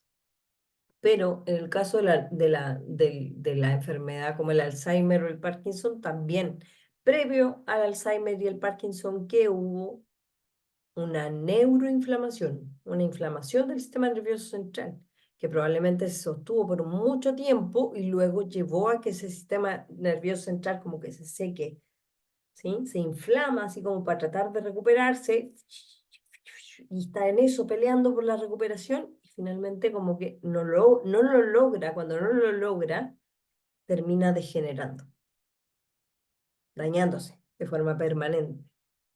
Y ahí no tenemos nada que hacer, porque ahí ya no va a ser una artritis, sino que esto va a ser una artrosis, ¿sí? Cuando los huesitos están ahí ya uno frente al otro, ya una articulación dañada con una artrosis. Entonces, ¿qué vamos a hacer? Vamos a ocupar en este caso aceites y alimentación. Cuando hay artrosis va a ser, porque seguramente cuando yo le conté, en este caso no va a ser antibata, ojo, ¿sí? Cuando ya pasamos a la etapa de la degeneración, de la artrosis, va a ser una nutrición antibata, ¿ya? Pero en este caso, donde tenemos inflamación, lo que el cuerpo nos está tratando de decir es que hay un exceso de, obviamente, de pita y de cafa, y en la mayoría de los casos la artritis reumatoide se define, no, para nada. La artritis reumatoidea se define como una enfermedad donde hubo mucha inflamación por mucho tiempo y muchas toxinas por mucho tiempo y se dañó la articulación. Entonces hay que eliminar esas toxinas, limpiar ese cuerpo, esa articulación, desinflamar todo el cuerpo y se suelen desinflamar también las articulaciones y no alcanzamos a pasar una artrosis. La mayoría de las enfermedades como la artrosis, ¿sí? Del tipo degenerativas como la artrosis, que no es este caso, son producto del mismo uso del mismo tiempo, ¿sí? Y de una mala nutrición, de una mala postura, ¿sí? De falta de musculación. ¿M? Y ahí, en el caso de la artrosis, vamos a ocupar muchos aceites. En el caso de la artrosis, de la osteoporosis, del dolor crónico, son enfermedades degenerativas o tipo bata. En el caso del dolor crónico, no es una enfermedad degenerativa, va a depender de la causa de ese dolor. Pero si hay un problema de ya el huesito en el fondo se malgastó, si se deterioró una superficie con otra, obviamente que ahí vamos a ocupar en el fondo toda una dieta muy nutritiva, con muchos aceites, con muchos guisos, con muchas verduras cocidas, con muchas especias también, para nutrir ese cuerpo y que ese bata no se siga agravando. Y aceites por todo el cuerpo. Una persona que tiene artrosis, ¿ya? Que es lo más común, una artrosis. Por ejemplo, hay mucha gente que, no sé, por temas de peso, qué sé yo, o que tenían una displasia y que nunca fue bien tratada en la cadera, a la larga desarrollan una artrosis en la cadera, en la rodilla, ¿ya? Y esa persona le hace súper bien aplicarse aceites, hacerse masajes con aceites en la rodilla, en la cadera, nutrir, nutrir. Y obviamente que podemos ocupar las plantas, ¿ya? Y es súper importante, como ustedes dijeron delante, alguien dijo el movimiento. En este caso, cuando hay una artrosis o una artritis, vamos también a buscar el movimiento, ¿ya? La artritis es una enfermedad totalmente distinta a la artrosis. No sé si la tengo aquí, ¿no? La artritis es una enfermedad inflamatoria, autoinmune, sistémica. La artritis reumatoide es una enfermedad de todo el cuerpo, ¿ya? Donde todo mi cuerpo está, mi sistema inmune está desordenado, desequilibrado y está atacando a mi propio cuerpo en la artritis. En la artrosis hay dolor, por ejemplo, de espalda, de cadera, de rodilla, y la persona se hace una radiografía y ve que hay una enfermedad, y ve que hay una, en el fondo, una degeneración de esa articulación en particular, ¿ya? Pero la artritis reumatoide es una enfermedad que tiene múltiples síntomas, no solo articulares, puede haber baja de peso, caída del pelo, alteraciones a nivel de la boca, de la piel, ¿ya? Hay muchas, puede haber otras alteraciones del sistema inmune, ¿ya? Uy, es una buena pregunta. Yo he escuchado de que la cámara hiperbárica sirve, pero yo no tengo ni experiencia ni he leído en torno a la utilización de la cámara hiperbárica. No me ha tocado llegar a ese nivel de, o sea, de conocer ese tratamiento. He escuchado que sirve, pero no tengo experiencia con el tratamiento. No lo he indicado yo. Acá en Temuco no es algo para nada.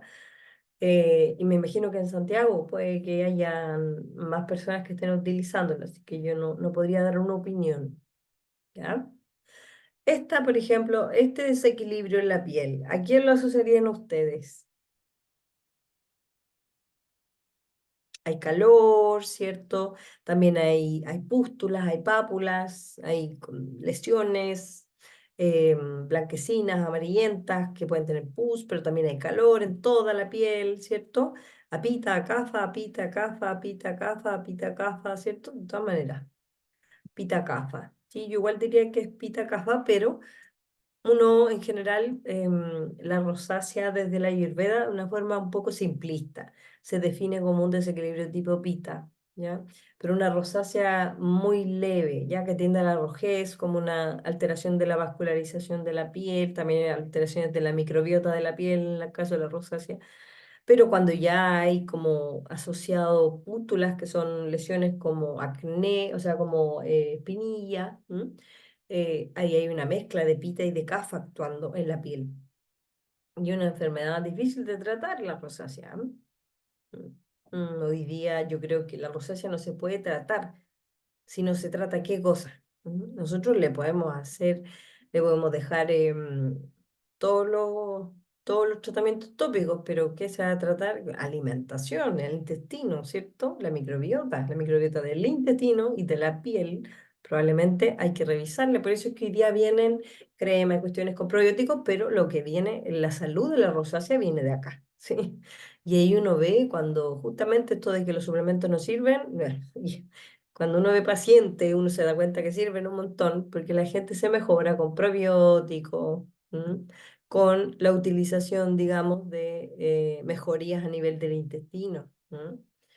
Eh, y con eso en el fondo se sana. Y ahí la Ayurveda nos vuelve a reforzar esta idea de que para sanar cualquier desequilibrio parta por el tema intestinal. O sea, si esta niña va al dermatólogo y el dermatólogo no le pregunta por cómo está comiendo, por su nivel de estrés, el cortisol inflama 1 kilo la piel. ¿M? El hipercortisolismo, digamos, ¿sí? El estrés sostenido inflama la piel. ¿M? Entonces, obviamente que hay muchas cosas que, como está la digestión, como está el tema del estrés, esas dos cosas son claves para tratar un tema dermatológico, aunque yo le dije las cremas más caras a la persona. Y uno lo ve. Cuando el acné, en cambio, ¿cómo lo definirían ustedes? Que no tenemos tanto pita, ¿cierto? No hay tanta inflamación en un acné más puro, un acné como comedones, que son estos puntitos negros, eh, algunas espinillas. Un acné ya es un desequilibrio más puro de CAFA. ¿Ya? Donde en el fondo hay un sobrecrecimiento, hay salida de materia, ¿sí? De exceso, que son en el fondo glóbulos blancos también que están saliendo por nuestra piel. Y obviamente que está desequilibrada nuestra microbiota, la alimentación, y ahí uno ve como la alimentación, los cambios en esa parte son tremendamente útiles, de todas maneras. ¿Ya? Entonces, claro, vamos a utilizar depuraciones, vamos a ocupar tratamientos tópicos, vamos a enfriar cuando hay un desequilibrio de pita, en el sentido de ocupar especias, plantas que enfríen, ¿ya? Y mejorar esta microbiota. Cuando hay una dermatitis o una alergia, ya sea una rinitis o una dermatitis, vamos a estar pensando en qué. ¿Qué es lo que está pasando con esa persona? Una dermatitis, con una rinitis alérgica.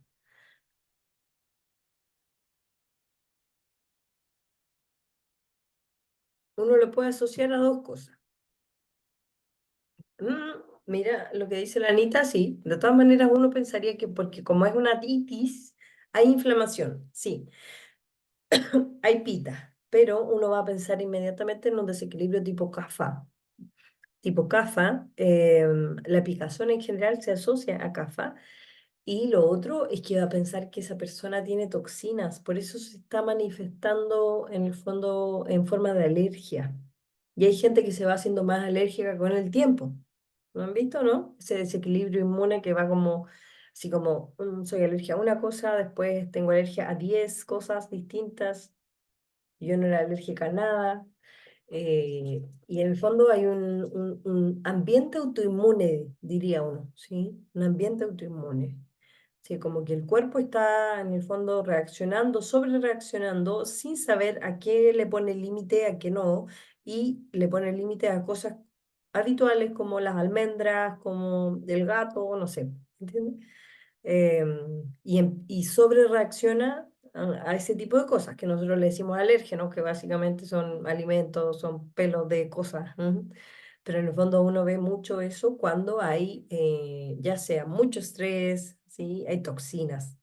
Hay toxinas. Desde el punto de vista ayurvédico, cuando hay alergias, hay toxinas, hay ama.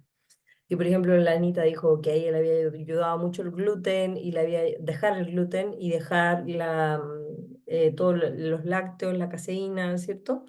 En el caso de las alergias, cuando uno saca ese tipo de alimentos que son inflamatorios como a nivel del cuerpo en general, las mejorías igual se ven bastante sustantivamente, sacando alimentos que inflaman el cuerpo y introduciendo más hortalizas verdes, alimentación real, alimentación, algunas plantas depurativas pueden ocuparse, pero eh, es muy, muy útil en el fondo ocupar ese tipo de herramientas. Desde el punto de vista ayurvédico, las alergias son sinónimo de ama, de toxinas cuando hay alergias, ¿ya? Hay congestión.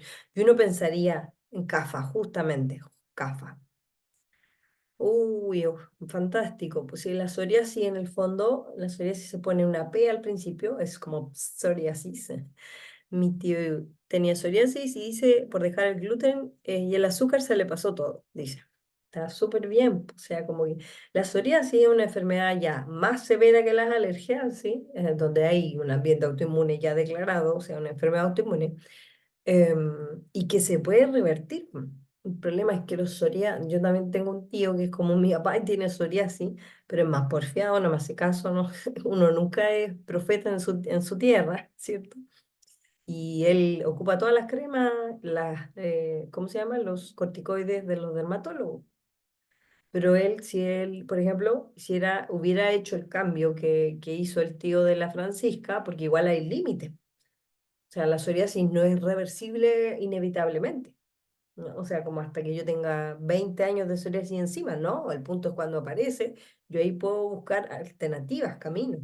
y muchas veces puede producirse una recuperación. Pero si yo llevo 15, 20 años con psoriasis y sostengo el desequilibrio, es más difícil encontrar la vuelta a la salud.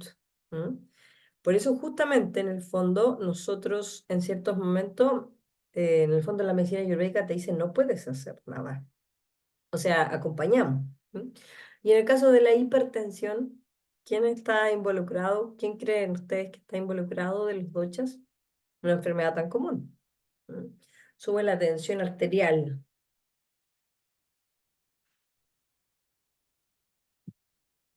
Está involucrado el corazón, ¿cierto?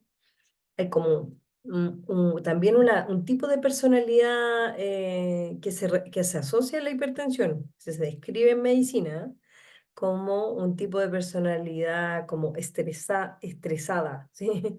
Como la que tiende a desarrollar más hipertensión. Y justamente se asocia al docha pita. Pero obviamente que puede haber un desequilibrio pita-kapha, que es lo más común, que uno ve diferentes desequilibrios del azúcar, del colesterol, la presión.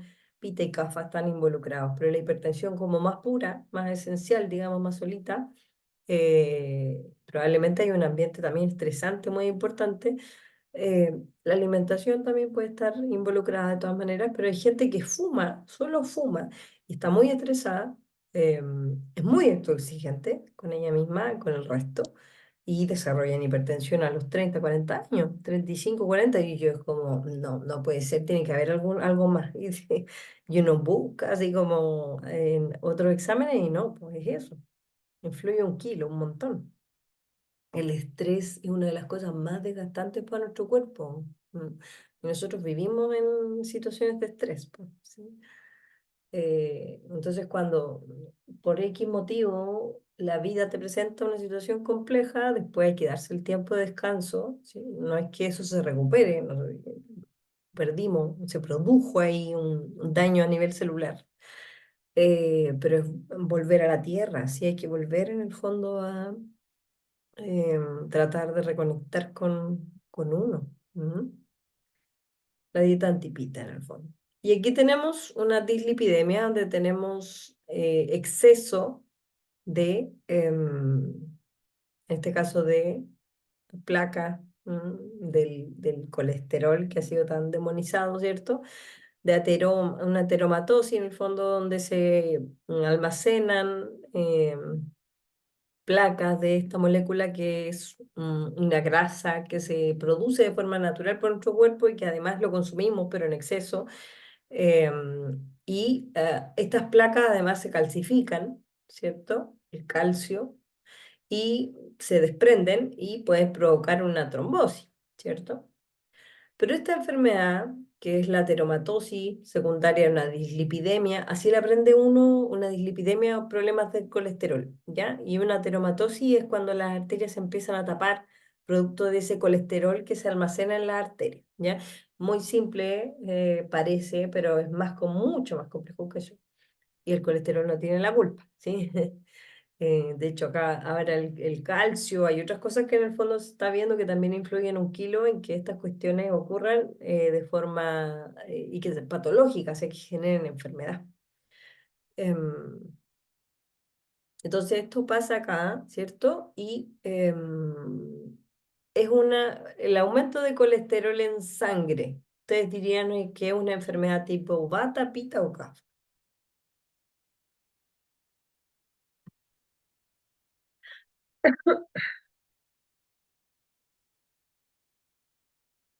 La insulina alta lo que va a buscar es que, porque la insulina no genera colesterol en sí, la insulina lo que hace es tratar de que el azúcar se vaya adentro de las células para bajar el azúcar o se vaya al hígado o se vaya a diferentes partes del cuerpo, ya para poder bajar la glicemia en sangre.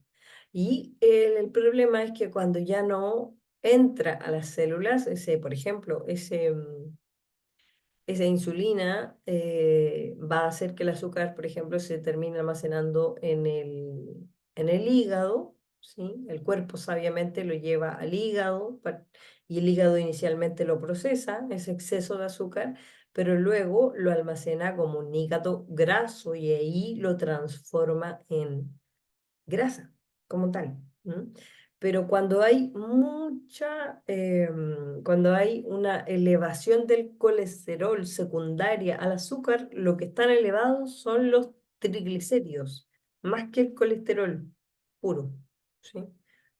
Los triglicéridos son los que se elevan. Cuando la gente come mucho azúcar, uno lo ve reflejado en el perfil lipídico en los triglicéridos. Y esta enfermedad en particular, que es la dislipidemia, ya con la dislipidemia, que es la enfermedad de exceso de colesterol en sus formas, ¿sí? Uno la aprenden de cierta forma en la medicina, después uno la empieza a desaprender. Em, es un exceso, como un exceso, es un exceso, por lo tanto uno lo asocia de inmediato al docha kapha, de todas maneras, un docha kapha, ya, desequilibrado.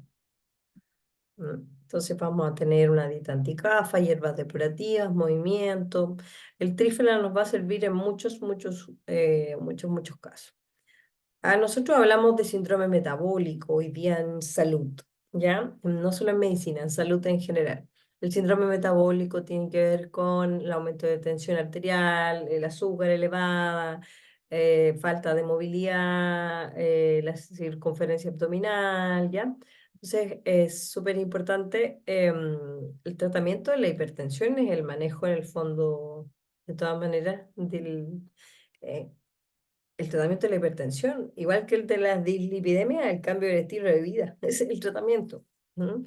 O sea, la medicina ayurvédica te va a decir que hagas movimientos, y que hagas yoga o que hagas cardiovascular, va a depender de tu constitución.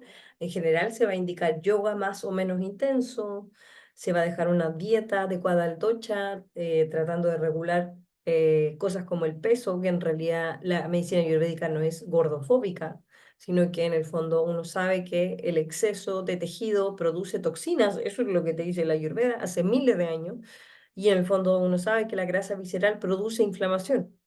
La grasa visceral es la que se acumula en nuestro abdomen, asociada a nuestras vísceras, ¿ya?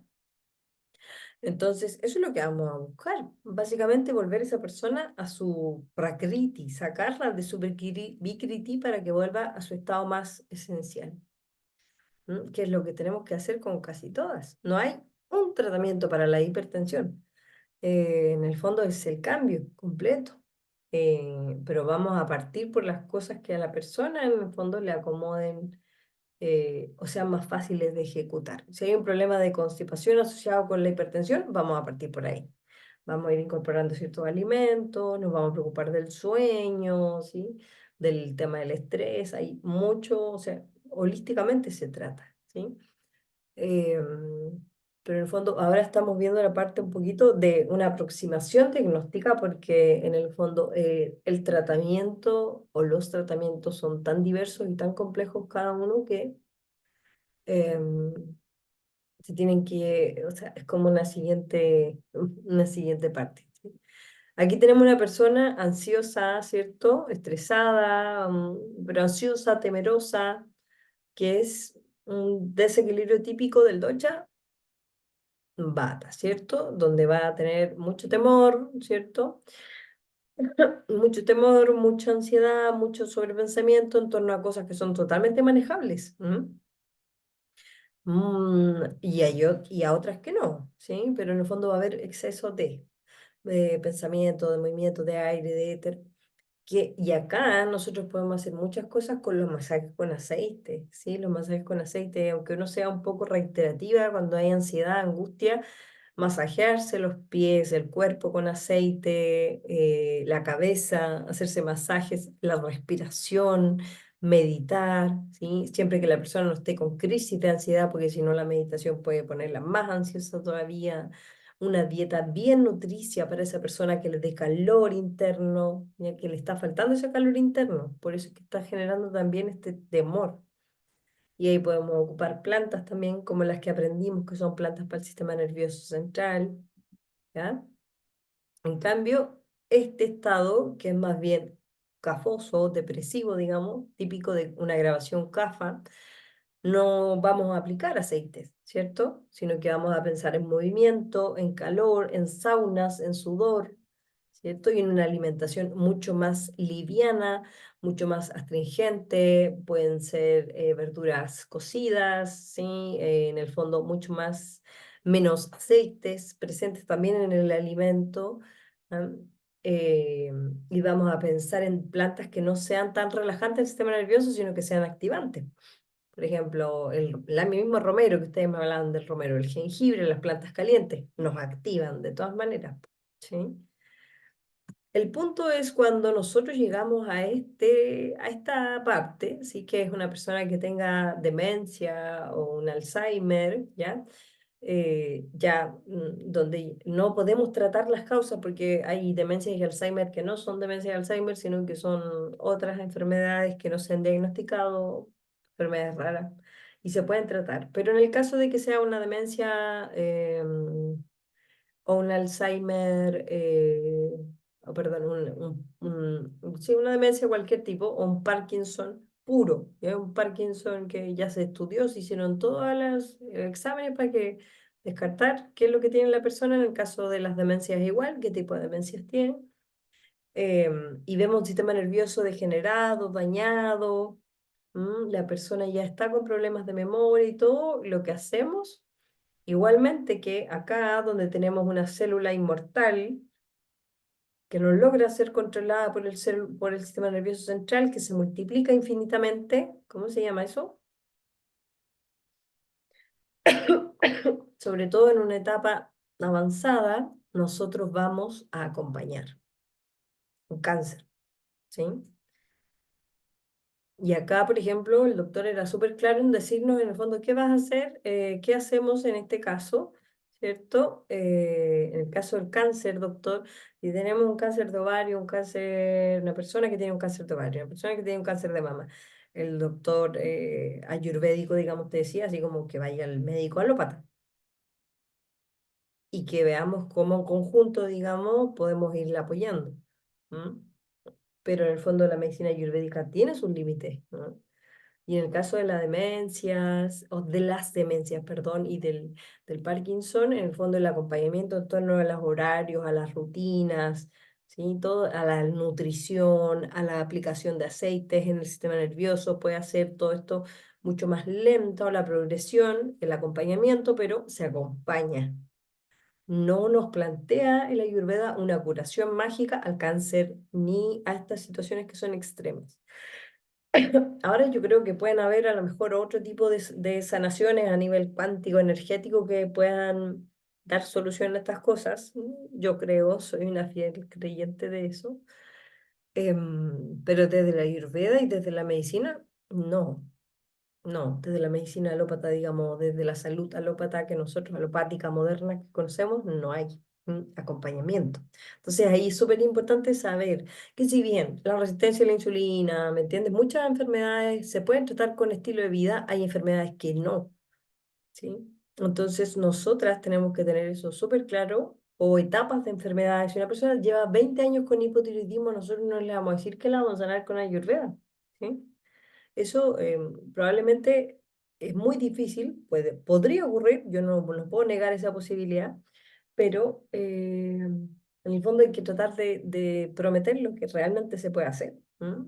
Y hay muchas enfermedades que se modifican con el estilo de vida y mejoran con el estilo de vida o desaparecen de frentón, como son las enfermedades crónicas no transmisibles, que no sean cáncer, ¿sí? Que son la hipertensión, la diabetes en su estado inicial, ¿sí?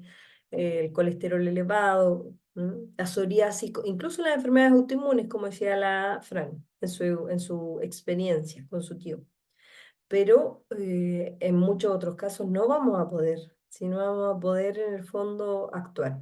Y vamos a requerir derivar a medicina alópata o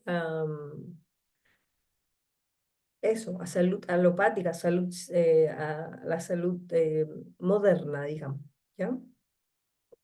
Entonces, bueno saber hasta dónde llega, ¿ya? Y eso igual nos lo va dando la práctica.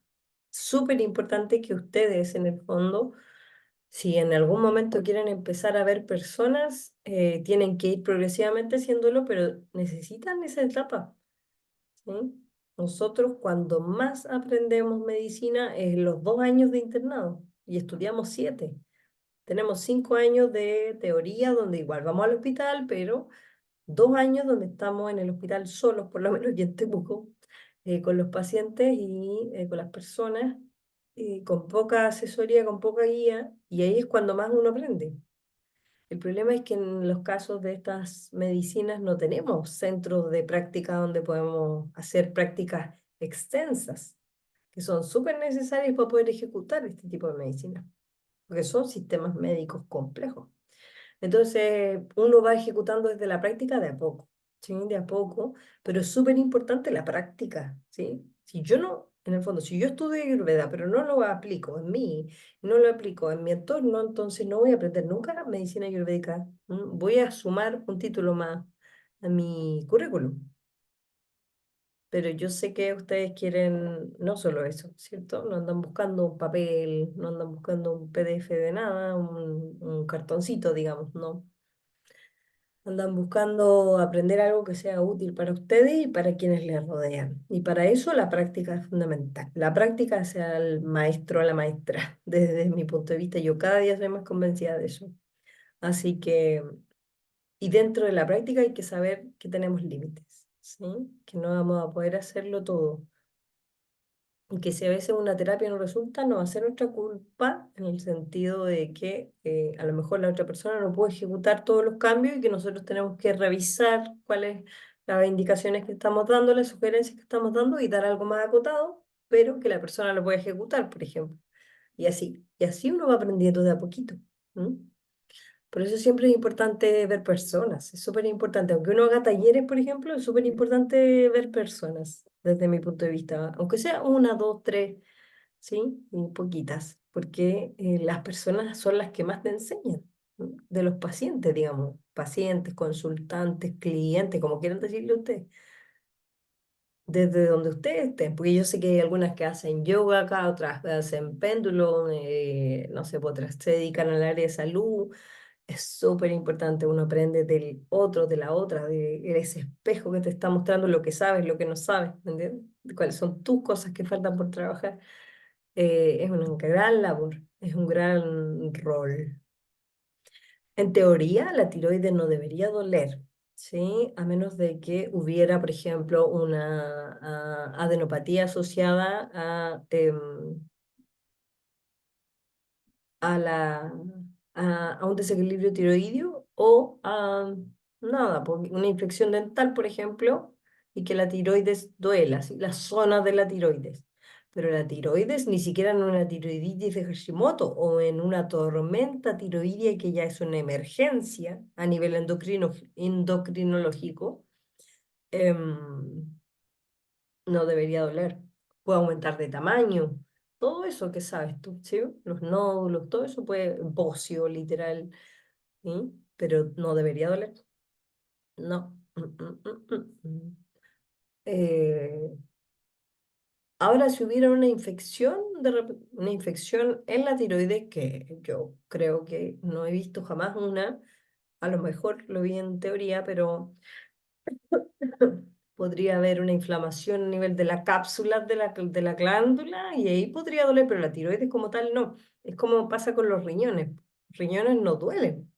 La gente dice que le duelen los riñones, no duelen los riñones. ¿M? Es la cápsula que duele cuando el riñón, por una infección, está con un absceso, con una inflamación. Ahí duele. Pero la tiroides, hasta donde yo sé, como tal, como glándula, no debería doler y no duele. Eh, sí, no, eso. Sí, dígame. Buenas noches. ¿Se me escucha o no? ¿Se escucha, doctora? No sé. Sí se escucha. Ah, ya. Ok. Lo que pasa es que yo también estuve viendo un tema, la tiroides, hace un tiempo y alguien me comentó, una doctora, de que hay que analizar qué está pasando en la vida, porque de repente puede haber alguna emoción guardada que se aloja ahí en la tiroides y eso provoca dolor y como que uno estuviera, como que le costase tragar y todo eso. En la medida que ella revise y que pueda soltar, eso también hace que se alivie la tiroides, que pueden ser como emociones guardadas desde niña, desde algún problema que le haya pasado ahora, tiende a al momento de hablarlo, como que eso se libera, como que hay algo que está ahí provocando el dolor, pero que no tiene que ver con lo físico, más que nada con lo emocional. Claro, escuché lo último en torno al tema, pero de todas maneras, el tema de la alteración emocional, así como de lo que no se ha expresado, claro, o sea, si tú me preguntas, la tiroides no duele desde el punto de vista médico, sin duda, hasta donde yo sé, ¿m? Porque no, hay cosas que uno no sabe, pero Vishuddha chakra, que es el chakra de la tiroides, puede bloquearse y tú puedes sentir dolor, una apretón, hinchazón. Hay gente que no puede tragar, tiene disfagia porque tiene un tema emocional y le hacen todos los estudios y no puede tragar y no puede comer o no puede hablar. Y son bloqueos emocionales. ¿M? Son todos bloqueos emocionales y uno diría que no solo son emocionales, sino que son energéticos porque está bloqueado el chakra o está desequilibrado el chakra. Pero eso ya se trabaja con otro tipo de terapias. Por ejemplo, con péndulo, con terapia de respuesta espiritual, con diferentes terapias energéticas, con Reiki. Pero ahí, claro, uno diría que tengo un dolor en el cuello, ¿sí? Un dolor que está localizado en esta zona. Uno podría identificarlo como en la tiroides. Podría ser la base del piso de acá, pero es en esta zona, ¿sí? O al hablar, al comunicar, al toser, al tragar, ¿sí? Súper común que estos dolores en el fondo más energéticos, más sutiles se expresen y se tratan desde ahí, desde lo sutil. Pero desde lo físico, la tiroides, hasta donde yo sé, no duele, ni siquiera en enfermedades, así como inflamaciones que yo he visto bocios muy grandes, personas con tremenda, una glándula, gran glándula tiroides, sin dolor de la tiroides, con muchos desequilibrios. Y obviamente que con un desequilibrio energético a nivel del Vishuddha chakra, de nuestros chakras que tienen que ver con el discernimiento, decir la verdad, el lenguaje, con nuestra verdad, quiénes somos nosotras y poder decirlo, eh, con nuestra capacidad de diferenciar lo que es bueno y lo que es malo, es un chakra superior, es un chakra de la sabiduría, de conexión, de todas maneras. Claro, de todas maneras, como dice la Anita, puede doler por una causa energética, cualquier órgano, pero a nivel físico, no. Sí, a nivel físico no debería doler. Eso, chiquillas, yo les pido disculpas por mi cara de poto del día de hoy. Em, eh, los probióticos tienen que comer hartos prebióticos que es fibra, frutas y verduras cocidas y crudas. Em, Y les pido disculpas por mi carita de pogoto, porque estoy muy cansadita por el tema de la mudanza, ¿sí? Me levanté a las 7 de la mañana y terminamos a las 7 de la tarde cuando yo me senté. Así que gracias por tolerarme con carita de poto hoy día. Así que eso, chiquillas, que estén muy bien. Muchas gracias por todo y muchas gracias por su buena onda. Muchas gracias por su buena onda, ¿ya? Eh, Eso, que lo agradezco mucho, sus cariños. Que estén muy bien, nos vemos la otra semana.